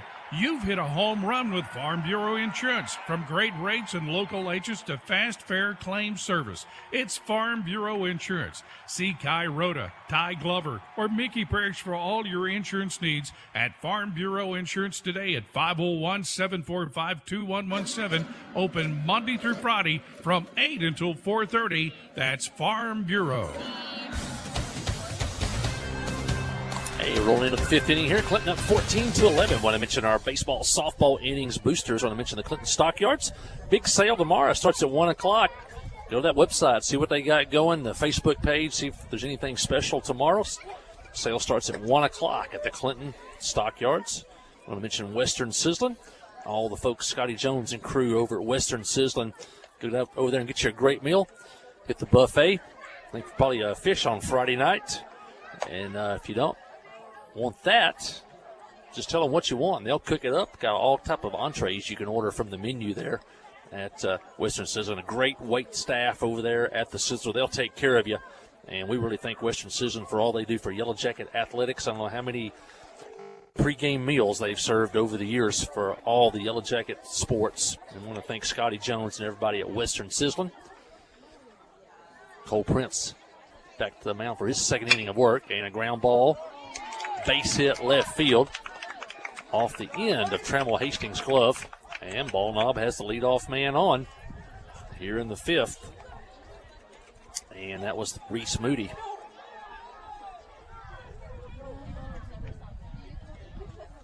And that'll bring in Randy Holder. Holder started the game as the pitcher. And there goes Moody. Throw to second on the move, and he is out! Good play by Dylan Jones. That pitch was high. He had to come out of his stance, and umpires, the coach going to call time, going to go question the call. I thought the umpire punched him out, but the runner didn't want to leave the field. And now the coach is going to walk across the field. The runner still on second. And now the runner finally leaves the field. I'm going to say, what a play by Dylan Jones. That pitch was high. He had to stand up out of his stance with a hitter in his face. And another perfect throw to second base. And the freshman Brody Dufran put the tag on. And for the second time today, Dylan Jones throws out a Ball Knob runner trying to steal.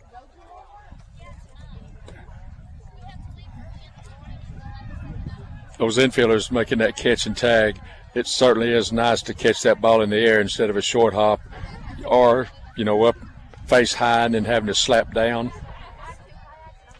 Holder taps one to third. Hastings has it on a bounce. Throw to first and out there. And what looked like trouble is now quickly 2 outs here in the Ball Knob 5th inning. I wanted to mention Main Street Florist. Talked to a lot of proms going on. I believe, I'm not sure, the South Side Shirley may have one this weekend. Everybody's got one coming up. You need flowers, call Main Street Florist. Also Mother's Day coming up pretty soon too. And give them a call down at Main Street Florist in downtown Clinton. The hitter for Ball Knob is the center fielder Landon Gilmore, and he's 2 for 3 today. A couple of singles and scored twice. Regions Bank, downtown Clinton, just off the court square. Another one of our innings boosters. Fly ball left field, that'll go foul, and now Prince is ahead in the count 0-2. Regions Bank for all your banking needs. ATM there on the side, but you have Regions Banks. I think there's 5,000 Regions ATMs across the country. So when you go on vacation, especially if you go down to the Redneck Riviera, as they call it, that's a hot spot for Regions Bank, the southeast part of the United States. Center field, right in his tracks. And I believe that's Zane Widener. A little easier. Catch in center. Yeah. So Widener re-entered in center field and took one step in, made the catch, and the Yellow Jackets retire Ball Knob without scoring. So we combine for 25 runs, and now both teams go down without scoring in the 5th inning. And as we check out of here, the Ball Knob coach makes a long walk to talk to the base umpire, but that ain't going to work because that was 2 outs ago. Yeah. All right, Jackets lead 14-11. Stay with us. Listen to Yellow Jacket Baseball on the Trip, 94.7. I'm Steve Landers for the Cowboy family of dealerships. The most important part of the car business is customer service. And we know that some people need a little help once in a while. We understand that, and we're here. No matter what your credit or where you bought your vehicle, we can help. Whatever your price range, credit, or trade-in, come see us and let us show you a little Cowboy courtesy. Can't wait to see you at Cowboy. Steve Landers, Cowboy, Chrysler Dodge Jeep Ram in Clinton. Steve Good at Goods Cash Savers says you can learn a lot about life by playing sports. You may never be the biggest or the fastest, but you can always try to be the very best and give 100%. And that's what they do every day at Goods Cash Saver. Even though they don't have the biggest building, they try to have every item that you might need in groceries. They also overachieve every day in their meat department. So when you're looking for a place to shop, give Goods Cash Saver a try. A supermarket that cares about you and your community and says, go Yellow Jackets. Well, the Ball Knob coach had a visit with the umpire on the bases. Talking about that caught stealing. Start the Ball Knob 5th inning. As I said, both teams combined for 25 runs through the first 4 innings. And then Yellow Jackets go down in order in the bottom of the 4th. And Ball Knob goes down without scoring in the top of the 5th. So that's the game. Getting back to normal maybe a little bit here. Jackets will have the 3, 4, 5 hitters up. And that man, Russ Hensley, coming to bat to lead it off here. The old story is Stan Musial wore the Brooklyn Dodgers out so much that when he was on the on-deck circle, the crowd would you could almost hear him murmuring, saying, that man's on deck. I think he said that about Russ now. He had the nickname Stan the Man Musial. Well, he's in a pretty good spot right now. You know, his timing's good off the. Another good curveball. Yep. Roberts in his second work, and we saw a good curveball that he threw in that last inning when he struck out 2 of the 3 batters he faced in the 4th inning. Pitch is in the dirt. Small, compact pitcher.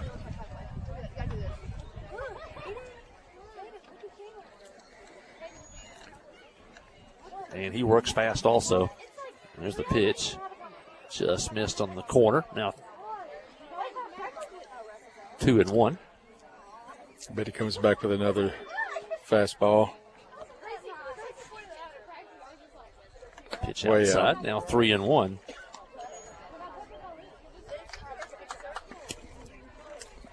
The guy hits one as far as he hit one a while ago. You know you better not throw it, in his wheelhouse here. Here's the pitch. Ball 4.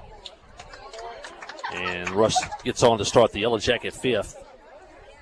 But I bet you if you talk to him after the game, he didn't. He took that first pitch curveball, and it was belt high, slow. I bet you really he's thinking, man, I wish I'd have hit that one. Third walk today by Ball Knob pitching.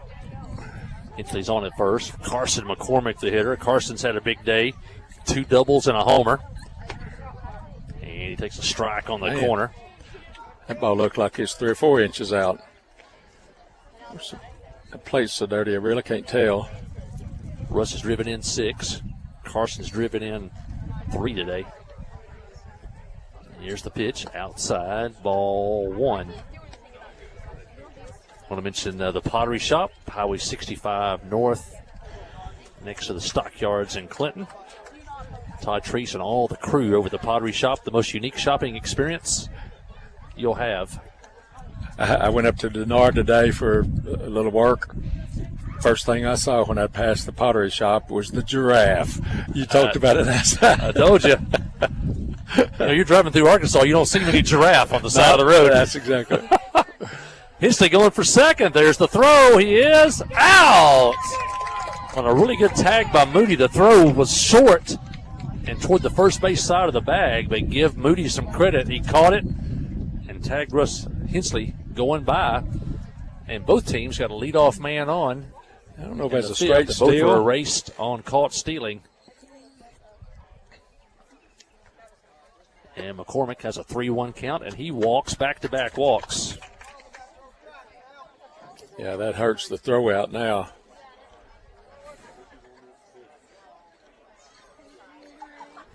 Cole Prince, the hitter. Cole's 1 for 3 today. He singled and scored in the third. McCormick at first. Prince takes a strike. Job Chalk on deck. Jackets leading 14-11 here in the 5th inning. They trailed 3-0 at one point. They led 14-4 at one point.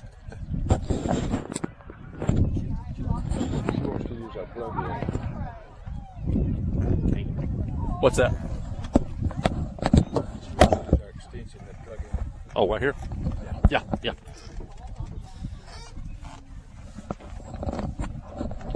Had some folks wanting to use our power strip here. And glad they can use it. Got a few extra plug-ins today. Prince, the hitter. And count now 1-1. McCormick over at first. Got that right wrist and hand bandaged up. Here's the pitch and a strike on a good pitch by Roberts. Count now 1-2. Jackets leading by 3. Here, throw to first. Now gets away from the first baseman. And McCormick will end up at second with 1 out. Now he's in scoring position. Roberts tried to pick him off. The throw was in the dirt. Got by the first baseman. And the Jackets could use a hit by Cole Prince here. Try to add on to this 3-run lead. 1 ball, 2 strikes.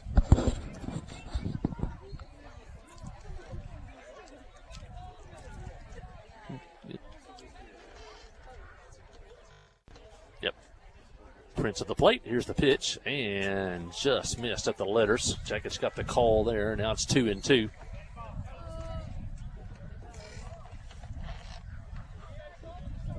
Joe Chalk on deck. Here's the pitch. Ball 3 inside. That ball had a little sink on it there. That's about the first one. It's right down the middle and then cut in towards the right-handed batter. Yeah, Richard's ball moves a little bit. And here's the pitch. Swing and a miss. And Prince goes down swinging. And Roberts has struck out 3 of the 6 batters he's faced. Jackets need a 2-out hit from Job Chalk. Job 1 for 3 today, but he's been on twice. Knocked in a run with a triple back in the first. And takes a strike here. One thing about Roberts, he gets ahead in the count. He's been throwing strikes. Came in. He's got a little movement on every pitch, it seems like. Shadows starting to creep onto the field. Here's the pitch. Curveball, ground ball towards short. Moody off his glove into left field. McCormick had to stop at second, make sure the ball got past the shortstop so he can only go as far as third base. And he's over there with 2 outs. And that looked like last night on that field at Mayflower. They got a lot of high hops. That one took a high hop, went off the top of Moody's glove into left field. I don't know if Carson kind of got it a little bit in his view, and he took his eye off the ball. Trammell Hastings, the hitter, his first time up today. That's a high pitch.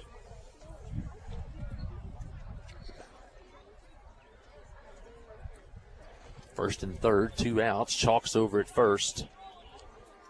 He stays put and pitches a ball. Now 2-0. Dylan Jones on deck.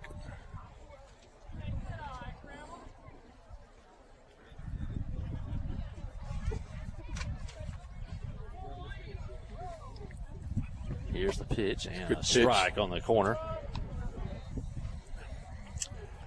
Yeah, I don't care. 0 for 3 last night, batting at Mayflower.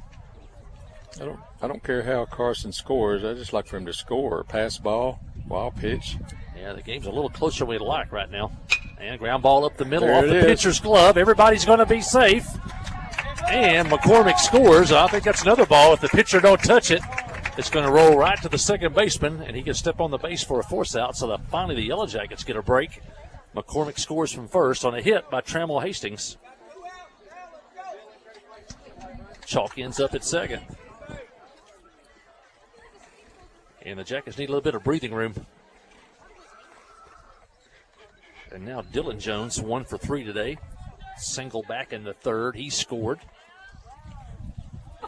Dylan with a chance to add on. Curveball, fly ball, left field. Left fielder going back. Still going back. It's up in the air. It is gone. A home run for Dylan Jones as he golfed that ball a mile high in the left field and halfway up the bank. And a big 3-run homer for Dylan Jones. And the Jackets needed that to get a little bit of breathing room here. Yeah, that ball couldn't have been over 8 inches off the ground when he hit that thing. Dylan Jones pitching today for Carson McCormick. Does a little bit of what Carson does. Goes long ball. And Dylan with a 3-run shot. And the Yellow Jackets extend the lead to 18-11. Good to see that. Dylan, a great young man. Good to see him have some success here on the field. Exactly. He's a yes sir, no sir type of kid. Works hard, everything. And he likes the St. Louis Cardinals. So yeah, that's a plus. I had that Cardinal shirt on here, so he goes, he liked that. So Zane Widener, the hitter. That rookie phenom they've got, his last name, is it Jackson? Had 12 straight hits. Jordan Walker, yeah. He's had 12 straight games, start the season. Tied a major league record. I don't know, I guess, do they play tonight or are they off tonight? Well, I think the streak came to an end last night. Oh, did it? Yeah, he went 0 for 3 against Pittsburgh last night. Here's the pitch. Fly ball, left field, going to drop. Base hit for Widener. That's his first hit of the ball game. And the Jackets were an out away from not scoring in this inning, and now they've come through with 4 runs. If you're Ball Knob, you're saying we almost got out of that inning, but couldn't get the final out. And now Titus Johnson's the hitter. He's the 8th batter to bat in the inning for the Yellow Jackets. Widener takes off for second, and Titus Johnson hits it through the hole into left field. Widener's going to race to third, and the Jackets will have first and third. Nice. With 2 outs, and a nice piece of hit and run right there, but Titus Johnson put the Perfect ball place into the hole. Shortstop going over to cover second on the steal. There was nobody there, and Titus hit it right through the hole. Is that 3 hits for Titus? 3 hits for Titus today, 3 for 5. Now we got Ryland coming up. Ryland Jones, the 9th batter of the inning for Clinton. He takes a ball. Ryland 1 for 3 today. He's also walked. But he's hit it hard. Center fielder made a couple of nice plays. Here's the pitch and foul back. Yeah, you don't mind to see Ryland Jones coming up there. He's got a lot of confidence. Short, compact swing. It's hard to get a ball past him. I tease his mama, he's either going to get a hit or get hit. I think Dylan got hit twice in one game the other day, so here's the pitch. Ball high. And here comes Widener, and he's going to score. And a good base running by Zane Widener on the hit and run. We didn't mention that, but he never hesitated at second. He went from first to third, and then he was off as soon as that ball got by the catcher and scored easily. And Widener scores. That's another little thing that doesn't really show up in the scorebook, but he goes first to third on a single to the left field and scored you a run. 19-11 Clinton. Ryland Jones takes a strike, now 2-2.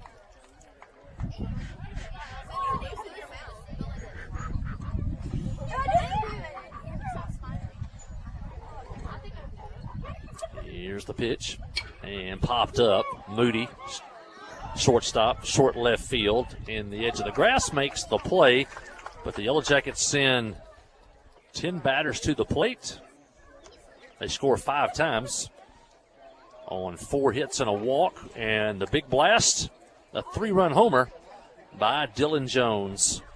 And as we head to the 6th inning, it's Clinton 19, Ball Knob 11. Listen to Yellow Jacket Baseball on the Yellow Jacket Sports Network. Adventure awaits, and with the all-new lineup of Chevrolets, those adventures can become reality. Joe Lee Chevrolet has the best lineup of cars, SUVs, and trucks ever. Why go from A to B when imagination can take you everywhere? And remember, when you need service work, Joe Lee's service department can keep your Chevrolet running like new. Make your best deal today at Joe Lee Chevrolet in Clinton. Find new roads in your new Chevy vehicle. Conway Regional has been the community's hospital for more than 100 years, providing high-quality, compassionate care. As our community continues to grow, we're growing alongside you to ensure all your healthcare needs are met right here in Conway. Our board-certified interventional cardiologists, specialized team, and innovative cardiovascular technology are here to provide the comprehensive care you deserve when you need it most. So when you're facing a heart emergency, trust the care you'll find down the hallway, not down the highway. A service of King Sullivan Radio, K234BB and 94.7 FM, KGFL 1110 AM, Clinton. Yeah. Got a few changes here. Cole Prince still pitching. Russ Hensley's over at third, and we believe that's Sam Standridge out in right field. Boy, Sam had a lot of chances last night in right field. It made every one of those out in right field last night at Mayflower. I want to mention Dr. Jamie Beavers and his dental staff in downtown Clinton for all your dental needs. Hey, you got an insurance plan that allows you to have a couple checkups a year. I'm sure Dr. Beavers and his staff there will be glad to see you, and give them a call, see if they take your insurance. But any type of dental needs you may have, call Dr. Jamie Beavers. I want to mention there's a foul ball to open the inning. Ball Knob's going to have the 5, 6, 7 hitters due up here in the 6th inning. Clinton leads 19-11. It was 14-4 at one point, wasn't it? And then 14-11, and now 19-11. I want to mention Philip Jones, Arkansas Mountain Realty, the king of real estate. And the pitch is a strike. McKinsick, the hitter, he's now in the hole 0-2. I mentioned yesterday, go to ArkansasMountainRealty.com. Everything you want to know about buying and selling a home, you can find it right there. Gives you an idea of what you want to do. And a line drive, center field, and now over toward right field, and Sam Standridge makes the play. And a good play by Sam. Widener cutting over to back him up right there. And you can see from here, that sun bearing down on those sunglasses. Yep. But Sam stayed with it, made the play. Yeah, I think I said last night that after the second or third fly ball he caught, he looked more comfortable, kind of camping under it and gauging. Mentioned Philip Jones. You go to the website, you can search by where you want to live by map, or you can plug in what you would like in a house: square foot, rooms, number of bathrooms, acreage, things like that, and the listings will pop up that fit your things that you're looking for. Or just give Philip a call. Phone number right there on the website, and nobody knows this area of real estate any better than Philip Jones. Him and his father have sold real estate here for decades here in the Van Buren, Cleburne County area. The hitter for Ball Knob is Hudson Muckleberg. And the pitch is a strike on the corner. Now 2-2. And finally, Dr. Kyle Hensley sitting down over here to my right. His father-in-law is even closer on my right here. But Kyle Hensley, Dr. Kyle Hensley, and all the staff at Hensley Dental, Highway 65 South across from Walmart. Ground ball is foul outside of third. And Ball Knob coach thought that was fair. And from our viewpoint, it was pretty close. But we're not looking right down the line. The umpire is. Count stays 2-2. Kyle Hensley, DDS, Highway 65 South in Clinton. Give him a call. And if you get a baseball schedule and you need to see Kyle, you'll know where he's at. You can just meet him at the ballpark. Prince looking for a strikeout here. A ground ball toward third. Hensley fields it, throws it, and out on a nifty play by Russ Hensley. If he doesn't make that play, it's going to be a base hit. Russ catches it going to his left, gets rid of it quick, and throws Muckleberg out at first. Nifty play there, Boji at third. That's not.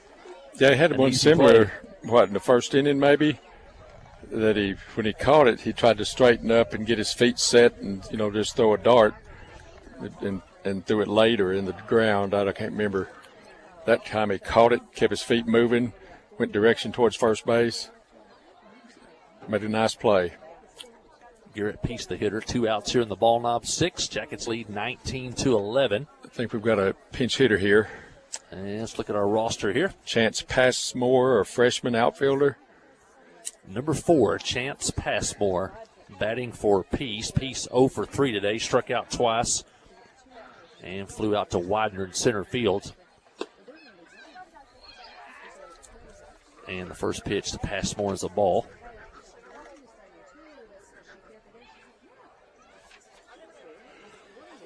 Ball Knob located on the eastern edge of White County. Foul tip at the plate. Oh, that got the catcher, 1-1. too. And they got Dillon on the forearm, or that now he's shaking his left hand. And the umpire will take a little time, let him regroup. Go to Searcy to Newport on Highway 67. You'll pass right through Ball Knob. White County, one time known as the strawberry capital of the world, and Ball Knob was the center of that. But those big strawberry sheds are still there. If you go through the old highway through downtown, and pitches a strike. Now about as good as you can do is since the strawberry industry moved to California years ago, but you can go by the Bulldog restaurant and get you some strawberry shortcake if you're ever in that area. And well, I went, had to take my aunt to the doctor in North Little Rock Monday. Drove down Highway 5 to Cabot. Went across to Holland Bottoms. They had strawberries, but the line was from here to the center field. So we went on down the road to a place called Barnhill Farms and got some really good peaches. Really good strawberries. Count 1 and 2. Growing up in Pangburn years ago, we would go with everybody. Those U-pick patches all over White County. And then back from the 1960s and before, in a strike call, berries were shipped out of White County by train. Well, that's a strikeout. Passmore strikes out. That's the first strikeout for Cole Prince, and Cole Prince has retired now 5 straight hitters. Ball Knob goes down in order. We head to the bottom of the 6th inning. It's Clinton 19, Ball Knob 11. Listen to Yellow Jacket Baseball on the Yellow Jacket Sports Network. Hi, I'm Joey Dobbs with State Farm Insurance here in Clinton. We are proud to support Clinton Yellow Jacket Sports, and we're here to support you on and off the field. For surprisingly great rates on auto, home, life, and supplemental health insurance, stop by today. We're located just off of Highway 65 before the Little Red River next to H&R Block. Give us a call at 745-6323 or visit our website at calljoeydobbs.com. Like a good neighbor, State Farm is there. The Blagg Law Firm is a proud supporter of Clinton High School Yellow Jacket sports. When you need an attorney, call the Blagg Law Firm. Whether it's an injury accident, criminal defense, DWI, family dispute, or Social Security disability, Ralph Blagg believes in equal justice for all. Located on Court Street in downtown Clinton and on the internet at blagglaw.com. The Blagg Law Firm, a proud supporter of Clinton High School sports. Yeah, we head to the bottom of the 6th there. If the Yellow Jackets could scratch across a couple of runs, this game would come to an end. They lead by 8. At one time they led by 10, 14-4. Ball Knob cut it to 14-11. One time Ball Knob led 3-0 in this one back in the first inning. As we've played now 2 hours and 3 minutes in this one. It's kind of like the Razorbacks. No telling how many times this year they've given up 2 or 3 or 4 runs in the first couple of innings, and then all of a sudden they win 12-5. They just first couple of innings they don't get behind, don't get their heads down. And Russ Hensley is the hitter, and for the second game in a row, he's the hitting star. He's 3 for 3 today, including a walk, a single, a double, and a long 3-run homer that went beyond the flagpoles in left center field. That's a grand slam. Oh, check that grand slam! Yeah, Dylan Jones had the 3-run homer. Yeah, that's my grandson. Yeah. You got to give him a little props there. That's true. Count even 1-1. Let's hope he gets a hard base hit here. And fly ball center field, well hit. Center fielder over his head. Another extra base hit for Russ Hensley. And he's going to try to leg out a triple. Throw by Moody. The third is offline. And Russ Hensley with a triple. He just hit for the cycle. I'm not sure if I've seen a high school cycle before. Single, That's when you have a double, single, a double, a triple, and a home run in the same ball game. And Hensley just hit for the cycle. And Russ looked like he was going for it all the way because he came around second. It looked like they had a shot to get him. I have never seen him run that hard. And Moody's throw was offline at third. Hensley beats it over there. And he's at third with nobody out. And caught by the third baseman. Long throw to get McCormick, and a good play by the first baseman. Wow. A good play at third just to catch it, and then the throw at first was in the dirt, and the first baseman dug it out. And Russ did a good job there. If he takes a couple more steps off, the third baseman's got him, in between. Yeah, good base running there. Stay at third when the ball's hit the third. Yeah, McKissick made the play at third, and Mucklenburg made the play at first. And the defense we've seen today from Ball Knob, you wouldn't have figured they would have made both of those on the same play. The catch at third and the catch at first, but they did.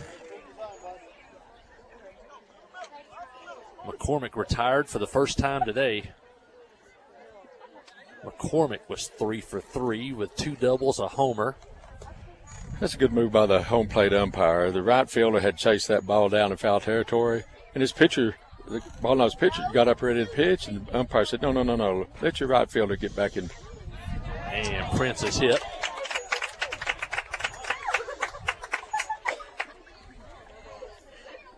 He goes to first. And he is the winning run if he comes around to score. Jackets lead by 8. I'd like to see Job put one out there in the deep outfield. What's old Prince run? Job 2 for 4 today. He's reached base 3 times. A triple, a single. Also reached on an error. Takes a ball here.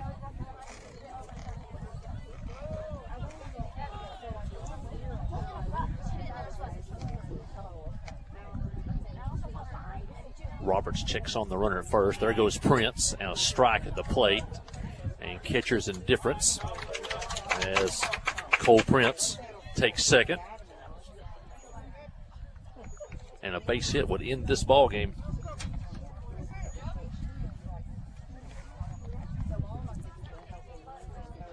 Sam Standridge on deck. Ball in the dirt.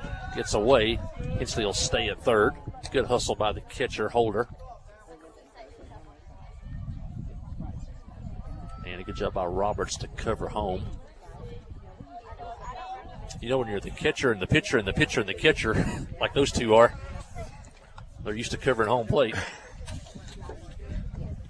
Holder started. Now he's the catcher. Roberts was the catcher. Now he's the pitcher. Here's the pitch. Line drive center field. Center fielder there. Hensley tags. He's going to come to home, and Prince is going to head over to third. And now it's 20-11 on a sacrifice fly by the senior, Job Chalk. Good base running by the Yellow Jackets. Both runners tagged up. Hensley scored. Prince went to third. Sam Standridge the hitter. And Cole Prince could end the game if he could score from third. Holder and Jones on deck. That's Dylan Jones. Here's the pitch. Outside for a ball. Prince has really good speed at third. A pass ball wins the game. Roberts from the stretch. They're not holding the runner on.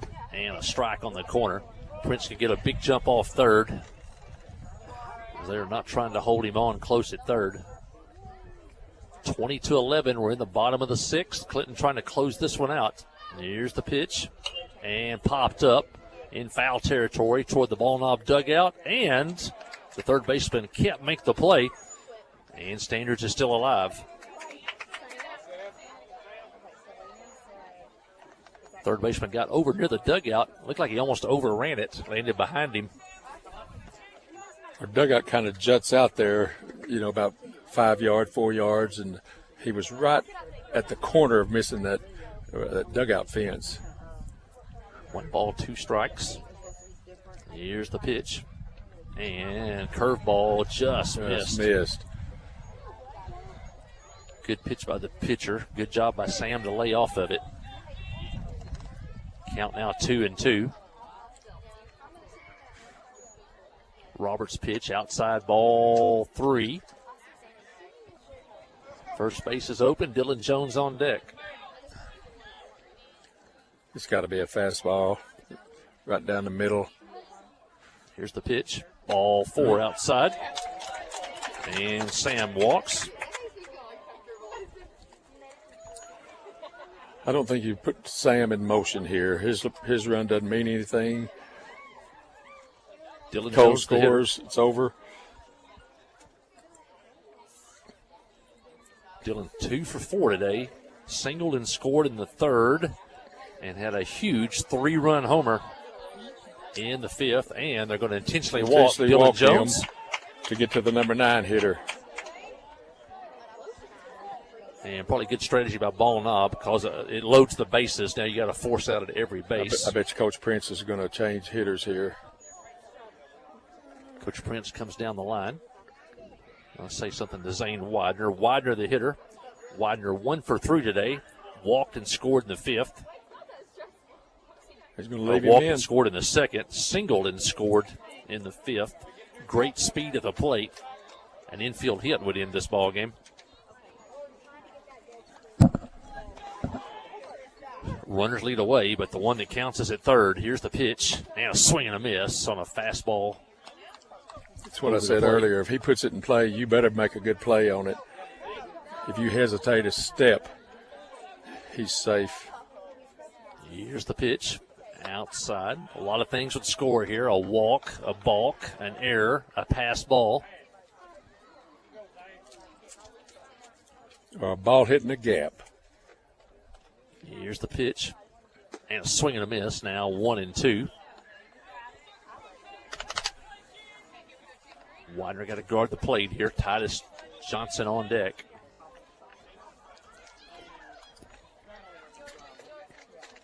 Here's the pitch. And swing and a miss. And Widener goes down. The Yellow Jackets leave the bases loaded. They do score a run on one hit, a hit batter, and 2 walks. And as we head to the 7th inning, it's Clinton 20, Ball Knob 11. Listen to Yellow Jacket Baseball on the Yellow Jacket Sports Network.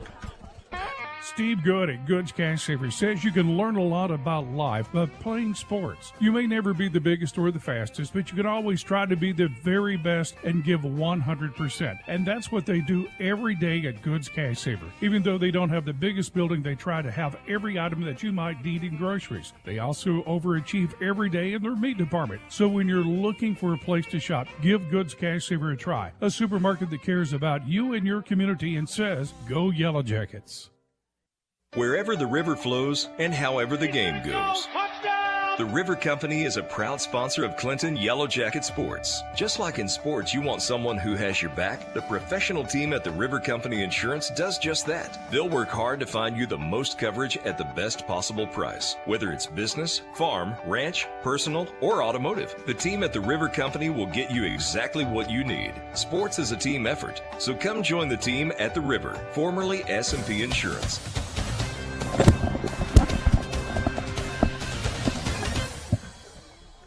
Talk if it's come back. Yeah, we thought we were going to end up in that ball game right there, that last inning, but left the bases loaded. So let's go to the top of the 7th. Yellow Jackets got a 20-11 lead. We get 3 outs. This game be over. Carson's been throwing strikes. I think Ball Knob's probably down close to the bottom of their order. Maybe we can get this thing 3 up, 3 down, and get out of here. Yeah, 8, 9, and 1 hitters due up for Ball Knob. Shadows have completely engulfed the field now. This game started at 5 o'clock. It's 7:15. Fly ball, right field. There's Sam Standridge. Now Brody DeFran calls him off, and Brody makes the first out. 1 pitch, 1 out. Hey, before we get off the air, I want to mention another great job by Jesse Wilson's track team last night at Harrison. Maddie Cabana wins the mile, the 800, the 2 mile, and she set stadium records and track meet records at Harrison. Fly ball center field. There's Widener. He makes the catch. And I want to mention those. She set a record for the 800 and the 2 mile. Those records have stood on that track since 2016 and 2019. The mile and the 2 mile. She set Harrison track meet records in the mile and 2 mile. Also, I mentioned Sheldon Louder won the discus last night for the Yellow Jackets. And then a whole handful of kids that placed for the Yellow Jackets: Allison Wallace, Kinley Keith, Eli Henson, Spencer Bannister, Logan Rabon, Jackson Hinthrone, Dawson Burgess, Isaac Bradford, Liam Hudson, Landon Rose, Trent Pearson, Bryson Littell, and Daniel Williams. And ground ball to second. This may do it.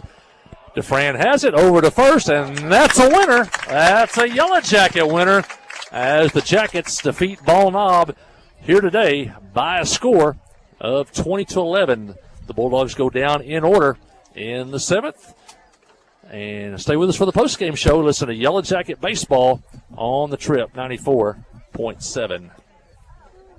Adventure awaits, and with the all-new lineup of Chevrolets, those adventures can become reality. Joe Lee Chevrolet has the best lineup of cars, SUVs, and trucks ever. Why go from A to B when imagination can take you everywhere? And remember, when you need service work, Joe Lee's service department can keep your Chevrolet running like new. Make your best deal today at Joe Lee Chevrolet in Clinton. Find new roads in your new Chevy vehicle. Conway Regional has been the community's hospital for more than 100 years, providing high-quality, compassionate care. As our community continues to grow, we're growing alongside you to ensure all your healthcare needs are met right here in Conway.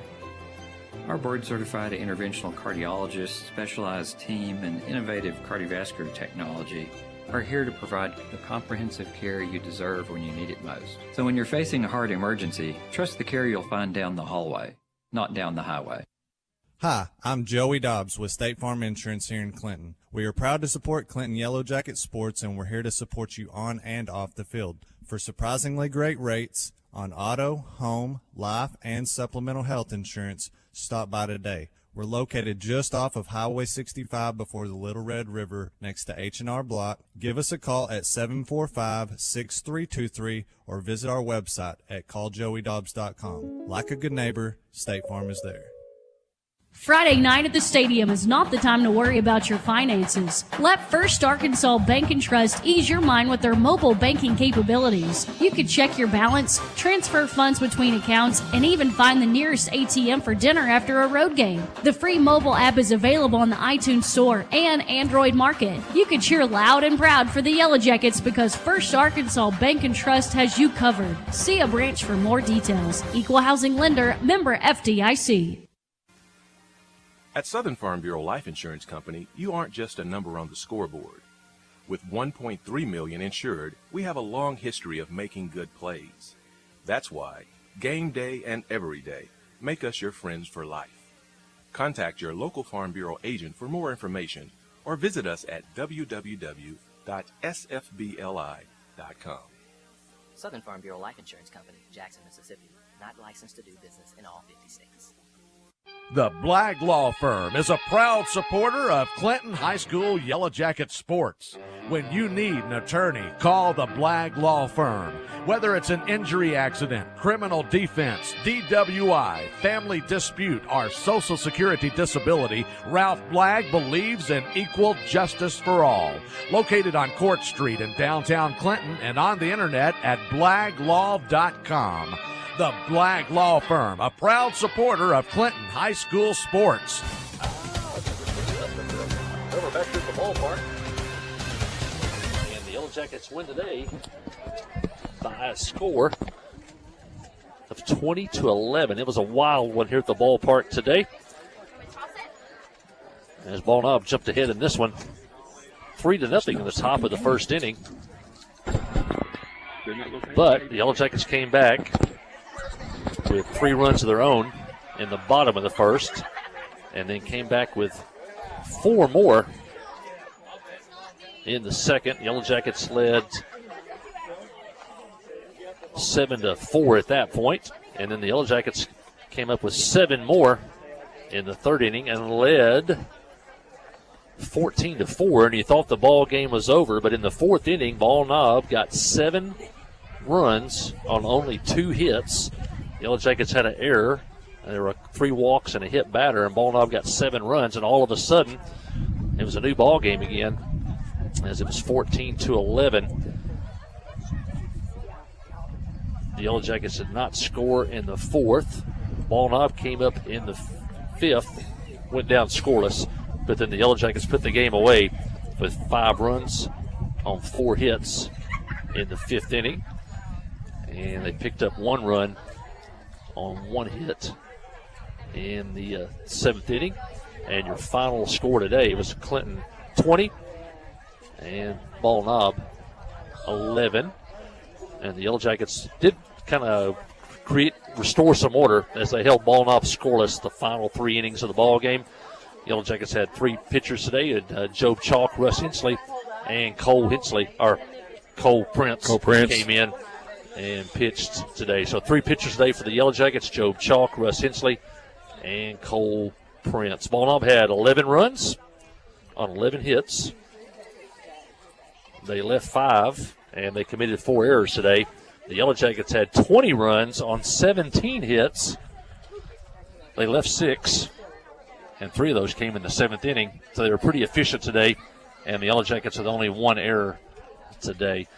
The Yellow Jackets are now 11-9 on the season, and Ball Knob drops to 4-11, and the Yellow Jackets break a 3-game losing streak, and now they look ahead to Tuesday as a huge conference game, the final 2 conference games of the year, as Pulaski Academy comes here, and it's pretty much do or die, Boji. The Yellow Jackets need to sweep Pulaski Academy and then get some help from Heber Springs. I don't thought we'd ever say that. Get some help from Heber Springs.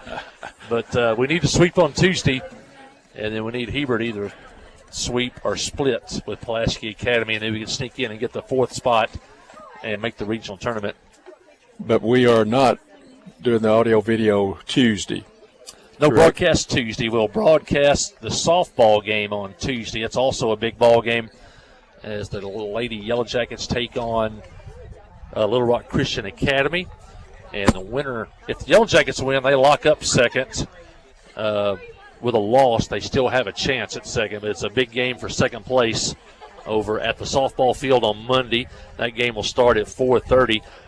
Or Tuesday. Monday, the Lady Yellow Jackets host Russellville here in Clinton. No broadcast Monday. Tuesday, we broadcast the softball game versus Little Rock Christian on Tuesday at the ball field. And the Yellow Jackets play baseball here Tuesday against Pulaski Academy. And then on Thursday, we'll broadcast Pangburn versus Clinton softball. That'll be here Thursday, broadcast on Thursday. And then our next baseball broadcast will be Friday as we have senior night here at the ballpark, and the Yellow Jackets take on Valley Springs. So next week you can watch softball on Tuesday, softball on Thursday, and baseball Friday night. But remember, the Yellow Jackets play here Tuesday, no broadcast, but come on out. It should be a good ball game as they take on Pulaski Academy. Well, the Yellow Jackets, got to give them credit. They had a heartbreaking loss last night after they bounced back today, scored 20 runs. Your thoughts on today's game? Well, that's good to see them hitting the baseball. You know, Sam Brown had a decent first couple of 3 innings pitching. Russ came in and got a little out of whack. And then Cole Prince came in. And so our pitching was okay to good, but our hitting has been good. I think we had 3 strikeouts for the day. Is that about right, Michael? I know we didn't have many. I know we put the ball in play a bunch. So, yeah, 3 strikeouts over 7 innings, not bad. Yeah, 3 strikeouts over 7 innings. And Mike and I, we were just talking earlier, if you can play the game and your team just has less than 5 strikeouts and make your routine plays on defense, you usually have a chance to win. And we did today and put the ball in play a bunch. And we just need to keep the momentum going and go play next Tuesday and get 2 wins.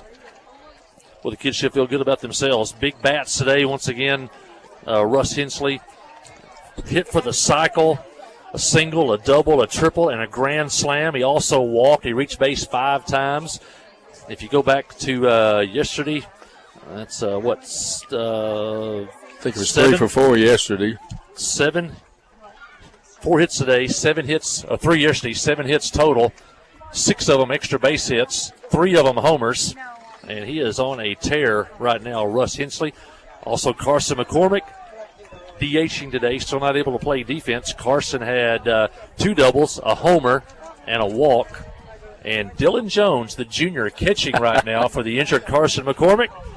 It's a 3-run shot today, and Dylan went 2 for 4 today, 2 with a walk, a single, a homer, and a walk today. And our First Arkansas Bank and Trust player of the game, it's got to be, out of all those great performances, it's got to be Russ Hensley. Hit for the cycle today, a single, a double, a triple, and a home run. And knocked in, I believe, 6 runs today, knocked in 7 yesterday. Also pitched a little bit today, made a nice play over at third. And the senior First Arkansas Bank and Trust player of the game, Russ Hensley. His grandma really likes that. If he told the story, she's the one that's been pitching him back lately. I know. But, in high school, you just don't see many cycles. You might see a triple and a homer, but to put them together, a single, double, triple, home run, and it's just unusual. And I'm proud of him.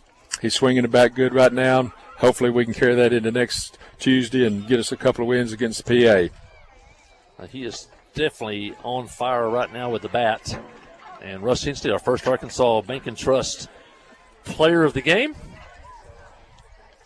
And we want to thank First Arkansas Bank and Trust, our title sponsor, for not only the live stream, but also the player of the game.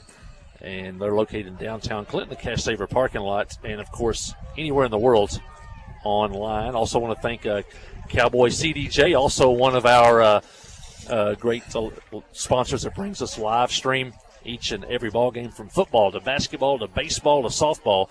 It's First Arkansas Bank and Trust and Cowboy CDJ. And we have great support not only by the fans, and we talked about last night, everywhere we go, road trips, we have so many fans that make the trip.